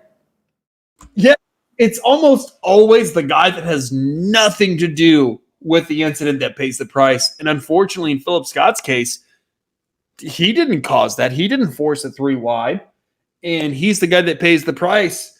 And so does the number 5 of Ben Adams as well, as does, I believe that was the number 23 truck. Yeah, there you go. Boom, the number 99. Boom, the 23. Boom, the number 5. Boom, the number 5 again, and the 23 once more. And basically the guys that kind of started it in the number 28, and I'm trying to remember off the top of my head, but basically whatever, doesn't matter. The guys that started that whole incident aren't the guys that ultimately paid the price for it. It's the guys that just were kind of, in not necessarily a bad position, just in a position to where if something's going to happen, they're the ones that are going to take the proverbial short end of the stick. But this really saved Jason Gracias as well, right? We saw that, I guess moment's an understatement, that spin at a turn 4 from that number 1 truck, as I would have lost all my money, Peter. As I said that I would have bet on the number 1 earlier. Bad idea. Was a walk-through bet play, so to speak. Bad idea. Yep, bad idea. Meanwhile, the reason why we've been on the replay screen forever, folks, was we're trying to figure out who the Brookstone Animal Hospital Lucky Dog Award is, and it's that man right there, the number 19 machine, driven by Evan Gilbert, the Subway-sponsored Toyota Tundra. And he's going to get back on the lead lap, currently being scored in the 22nd position here, Drew, as you can see the lap count up in the top left-hand corner of your screen, counting down just 3 laps to go right now. The pace truck lights will probably turn off this lap, so we will have a green-white checker here at Chicagoland here in the Whine Whiskey and Review 240. Ben Izenga, your race leader, JT Poole in second. I think the big question is going to be, Drew, can JT Poole get a restart like Ben Izenga did under that last restart we had? That was really impressive. And if he doesn't, will he do what he tried to do last night and just drive through the leader? I jest. Last night was a fun race. But JT has shown that he is willing to race hard for the race win. But, it doesn't kind of matter how hard you race. If Izenga has a 3 or 4 truck length lead going into turn 1, it's going to be really hard for JT to get back up there and challenge him. And I like what Izenga is doing, taking that high lane. As we've talked about, it's so hard to respond and anticipate properly when you're on that bottom lane, just because of the way that iRacing doesn't recreate real life. In real life, you can kind of cut your eyes over, right? Like, we've all been driving down the interstate and kind of used our peripherals and cutting our eyes and even turning our heads a little bit. In real life, with the Hans and stuff, you can't turn your head as much, but you have more freedom of vision in real life. In the sim, you don't necessarily have that. What can JT do here, Peter, as this pace truck's about to turn off onto pit road? Yeah, there goes the pace truck. Green flag in the flagman's hand, possibly for the final time here tonight. Green flag is waving. Izenga with the big jump in his machine. You see everyone towards the back of the pack all getting rolling nice and smoothly, but that big jump for Ben Izenga could seal the deal. JT Poole throwing a block on Matt Cherry as they head off into turn number 1. Here comes the number 11 machine. Chris Darling poking underneath the number 49, your reigning series champion of Mitchell Adams. We're halfway down the back stretch, Drew, and Izenga coming to the white flag this time, but Poole closing in as they go off into turn number 3. A great run from JT Poole down the backstretch into turn 3, and he is going to have position on Izenga. Where does he go? Does he go high? Does he go low? Oh, maybe a little bit of contact there between the 07 and the 26. Does the 38 stick his nose down on the bottom? He doesn't. The 26 and the 07, fender to fender, side by side down the backstretch. Who will come out front there in dead heat? down this not very straight backstretch into turn 3. The 26 takes a little bit of an advantage. Will he clear Izenga through 3 and 4? He does. And here goes JT Bull. He will take the win here at Chicagoland. An outstanding drive, an outstanding last lap pass by JT Bull. What a race. What a finish. My, oh my, Drew. I didn't see that one coming. Great save, all things considered, for the 07 machine of Ben Izenga getting that late shot. But, Drew, you mentioned it. There with probably about 15 laps to go, that the 26 machine of JT Poole, he isn't afraid to give someone a little bit of the bamper there at the end of the race. He did, and gets to victory lane, gets the job done. And there goes Chris Darling. That's one way to do a burnout. Just push the 11 machine. I'm sure Chris didn't mean that in ill spirits. That appeared to just be a congratulatory bump going wrong, and JT Poole gonna burn it down in his machine right here across the line. But my, oh my, what a finish here to the Whine Whiskey and Review 240 here on 3 Wide TV. It certainly was, and we've mentioned JT several times and how impressive his pace has been. When you're a young driver like he is, it can be so difficult to just put a race together and to not make mistakes that cost you a shot at a victory. And time and again, we've seen JT just figure out what he needs to do to be successful. That's what we saw here tonight, and now he brings that Zapp's Ford F-150 to victory lane in an improbable fashion, as I would have thought that the 07 would have been able to do it, but JT refused to lose, and he brings that number 26 truck home. Yeah, well, what a great finish here to tonight. Really an awesome race. One of the best races we've had here on 3 Wide TV, here in the Stay Tuned Sports Podcast Truck Series. Since we started broadcasting it just over a season ago, and JT Poole getting back to victory lane in his Utz machine. Really, really cool. What a really great way to finish out the night here on 3 Wide TV. We'll get those interviews lined up for you here, folks. Let's see if we can just jump straight into the first interview here tonight with our third place finisher, driver of the number 49 machine of Mitchell Adams. And I'll tell you what, Mitchell Adams is your reigning series champion, just not quite able to get things done here tonight. Mitchell Adams, Peter Short, 3 Wide TV booth. You got a copy? Let's try that one more time. Mitchell Adams, Peter Short, 3 Wide TV booth. You got a copy? Yes, I do. Hey, there you are. I'll tell you what, a wild finish here tonight at Chicagoland. We got that late race green-white checker, and you were able to slice your way up to finishing on the podium. You know, kind of a wild night out there. Tell us about it. Yeah, this was kind of a up and down night for the 49. Kind of started kind of mid-pack, kind of stayed there for a while too, and just toward the end slowly working our way up and got in position there to make stuff happen. I will definitely take the third. The 49 was really fast, but we just didn't quite have the speed that JT and Chris and Ben and those other guys mixing it up there did. But that was a heck of a finish. That was fun to watch from third place. Congrats to JT too on that win. That was awesome. Yeah, what was going through your mind when you saw a little bit of contact there going off into turn number 1? Did you think, oh boy, here we go? I was looking for something to happen, and me and Matt Cherry about spun going down the back straightaway. We about crossed noses, and so I was just trying to get it on the podium was really my goal, and wait to see if those two maybe made some contact. They did, but they didn't spin out, and they put on a heck of a fight. I was definitely glad to be up here a part of this one. Didn't quite get the win, but definitely take a third place. Yeah, definitely a good points night for you, all things considered, here at Chicagoland. But hey, you know what? We're 2 races into the season and already kind of looking good for a, possible three-peat, if you will, here.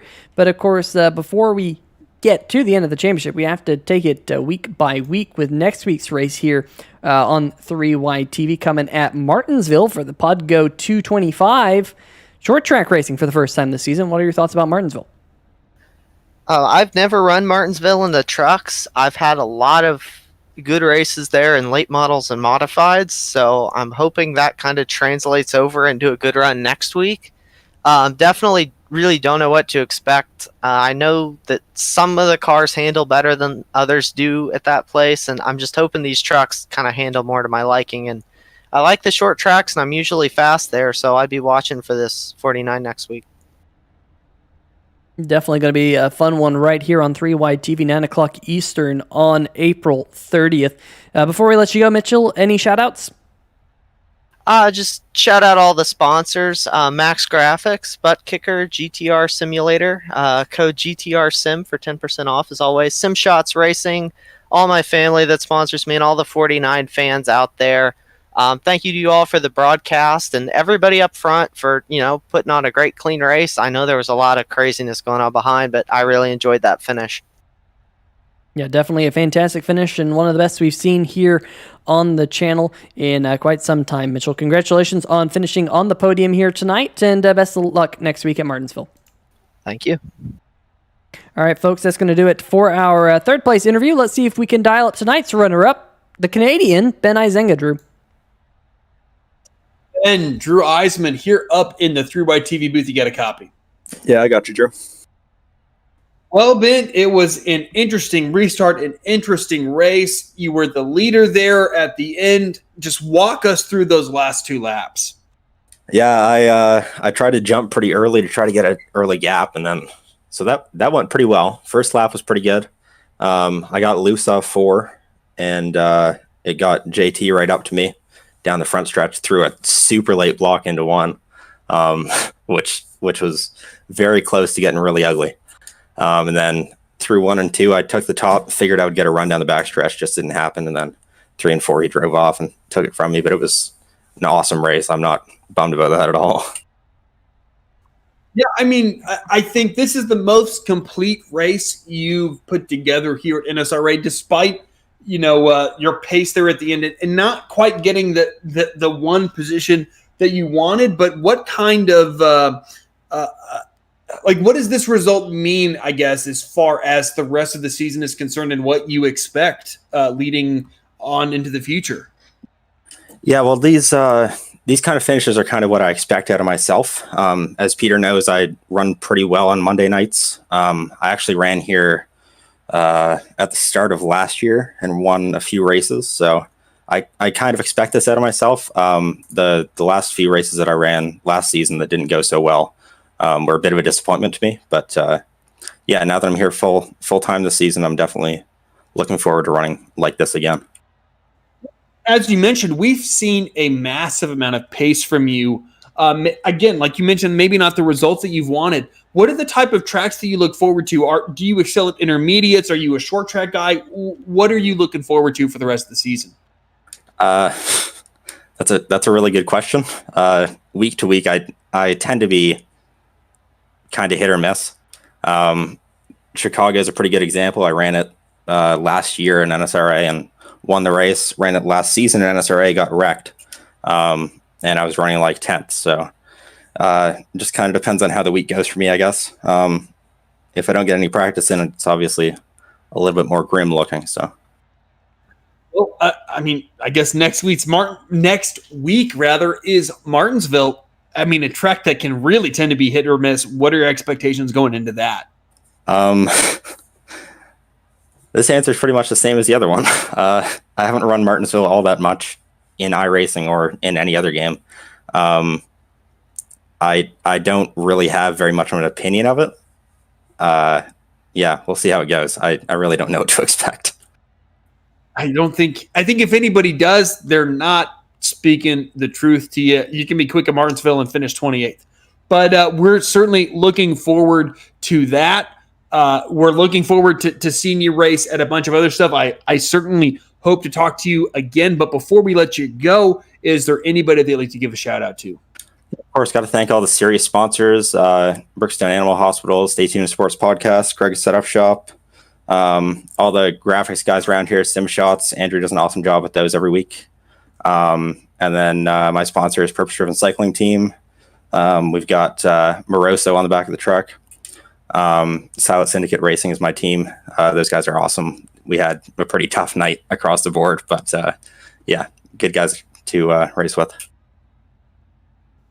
Absolutely. Well, congratulations on your second place finish, Ben. And thanks for talking with us tonight. Thanks, Drew. All right, well, that's going to do it for our second place interview, but I'm down in victory lane with driver of the number 26 machine, JT Poole. And my, oh my, it was no money shifts for you here tonight, JT. You showed a lot of pace out of that number 26 truck and ended up getting it done right there at the end. Talk us through tonight, because you had a lot of pace there. You led a lot of laps, and then at the very end, it looked like things might have been not going your way, but some late race cautions put things back into your favor. Yeah, qualifying, I messed it up because my VR went out right when qualifying started. I was panicking, so I just had to put a lap together, and I got it in third. And after that, I felt like we could really control the race. I knew we had a chance late in the run because I felt like our speed, even though it might have fell off a little bit on the long run, we made up enough time on the short run to not have them catch us back up.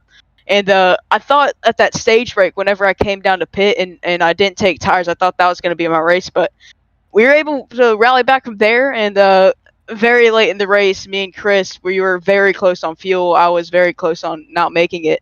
And that late caution really helped me. And I was able to get those 4 tires, some fresh fuel. And I got to... I don't even know how I passed Isanga. I just got past him, and I gave him a shoulder on the straightaway, and we won. So that's it. Well, I'll tell you what, it doesn't matter if you don't know what happened, but you are in victory lane, race number 2 of the season. How awesome is it to get a win this early in the season?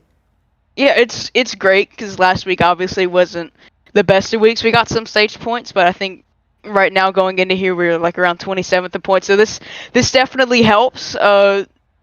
Not only just for like our points right now, but long run, that's really going to come in handy if I ever have to miss a couple races. So it's really important to get these wins early on, just to know where you're at. And if you always need like some points late in the season, you know you already got them.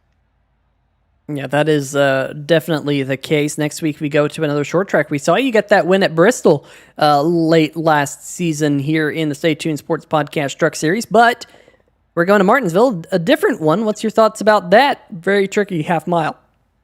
Yeah, I think it'll be fun. The paperclip, it's always been I guess you could say a wreck fest, but I'm sure that'll put on a good show for everybody. It's really just a toss-up, whoever can keep the cleanest truck and keep it out in front, really. All bets are off next week, and I'm hoping we can be back up here again, third, second, or first, even though I'd really like a win. Well, yeah, trying to get 2 wins in a row at the short tracks here in the National Sim Racing Association, the NSRA. Stay Tuned Sports Podcast Truck Series. Before I let you go, JT, any shout-outs?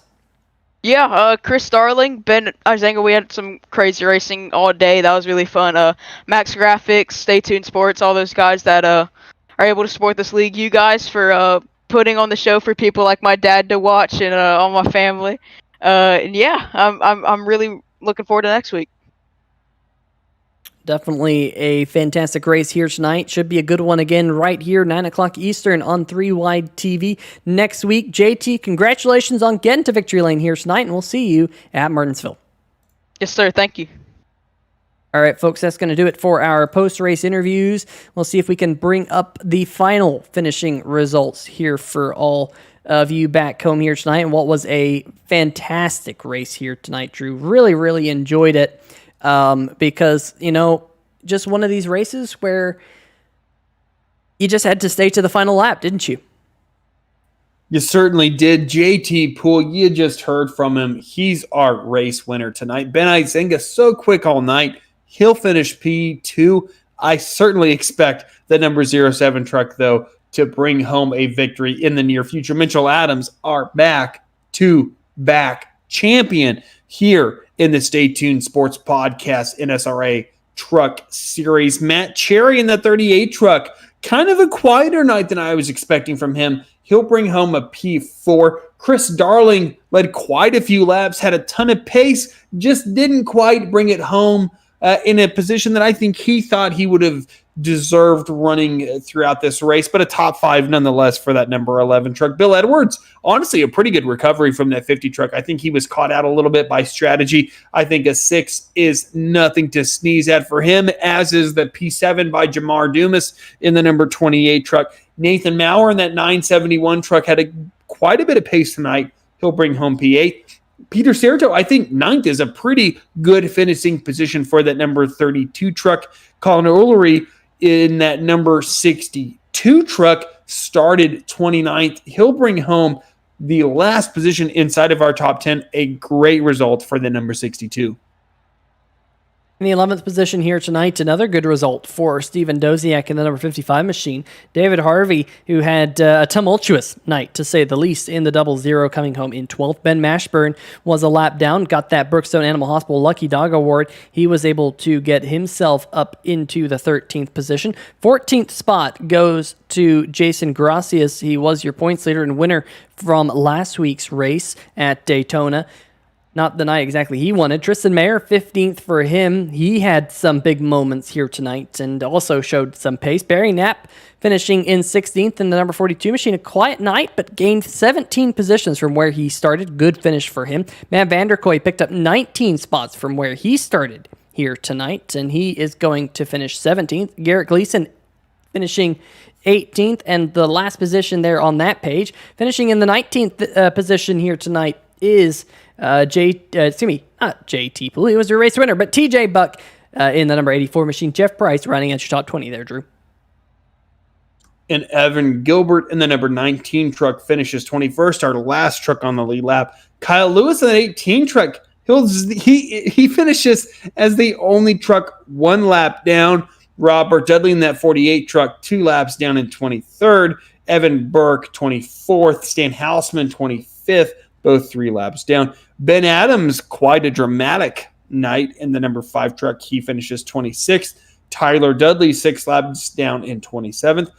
Philip Scott, Travis White. Man, Travis White, such pace in that 23 truck. They both bring home 28th and 29th, 7 laps down. And now, Peter, we get into the trucks that had substantial issues. 72 laps down, P30, Paul Bilson. Jason Freeman with internet issues in 31st. James the Relaware pole sitter, 102 laps down in 32nd. Doug Neal, Monty Glover, Justin White, and Andrew Himmelman round out our field. And all of those trucks finished more than 100 laps down and had substantial issues throughout the race. Yeah, I mean, really unfortunate there for James Zarello. Picked up the pole award, of course, brought to you by Craig's Setup Shop, and then tried to go for the Buttkicker Challenge, the first driver to attempt the Buttkicker Challenge this year. But instead of him kicking the butt of the field, he got his butt kicked more than once, ending up with a very damaged number 9 machine, and a really tough break for him. We'll see him next week in the Stay Tuned Sports Podcast number 9 machine. Before we go, we have one other thing that we are going to have to do here, folks, and that is, of course, talk about the Taz Racing Customs Biggest Mover of the Race Award. If you want a custom diecast, make sure you check out our friends over at Taz Racing Customs. They can do your iRacing car or any type of custom diecast you want. Tonight's Biggest Mover of the Race, the driver of the number 32 machine, Peter Certo, will pick up the award here tonight. Congratulations, Peter. Gained 21 spots en route to a 9th place finish here tonight at Chicagoland in the Whine Whiskey and Review 240. Big shout out to them for sponsoring tonight's race, as well as all the other sponsors up there in the top left-hand corner of the race. Make sure you check out some of the links in the description. Check them out, folks. They're down there for a reason. They are helping make what you're seeing right here on 3Wide TV possible. I mean, you got Whine Whiskey and Review, you got MaxGrafix.co, you got SimShots, you got Bet Angles, you got, of course, Stay Tuned Sports Podcast, you got, Brookstone Animal Hospital, Taz Racing Customs. Really, really cool people making this possible each and every week, and it's a lot of fun. Right here on 3Wide TV. Drew, any final thoughts before we head off to Martinsville next week? I mean, as action-packed as tonight was, I can't imagine what Martinsville has in store for us, both as commentators and for the viewers at home. I mean, I kind of didn't anticipate that green, white, checkered and all the drama that would entail. And I don't think Martinsville is going to be less entertaining. I'll put it that way. Yeah, definitely going to be some beating and banging. We saw some beating and banging there on the last lap for JT Poole to able to scoot on by Ben Izanga, get the win. We're going to see some of that next week, folks. It might not be on the last lap, but there's going to be some beating and banging on the short track of Martinsville. Well, big shout out to our friends over at SimTV for the camera angles we brought you here tonight and each and every week here on the channel. Make sure you check out their YouTube channel for some more iRacing action. But for myself, Peter Short, Drew Eisenman, and everyone else in the 3 Wide TV family, stay safe, and we shall see ya!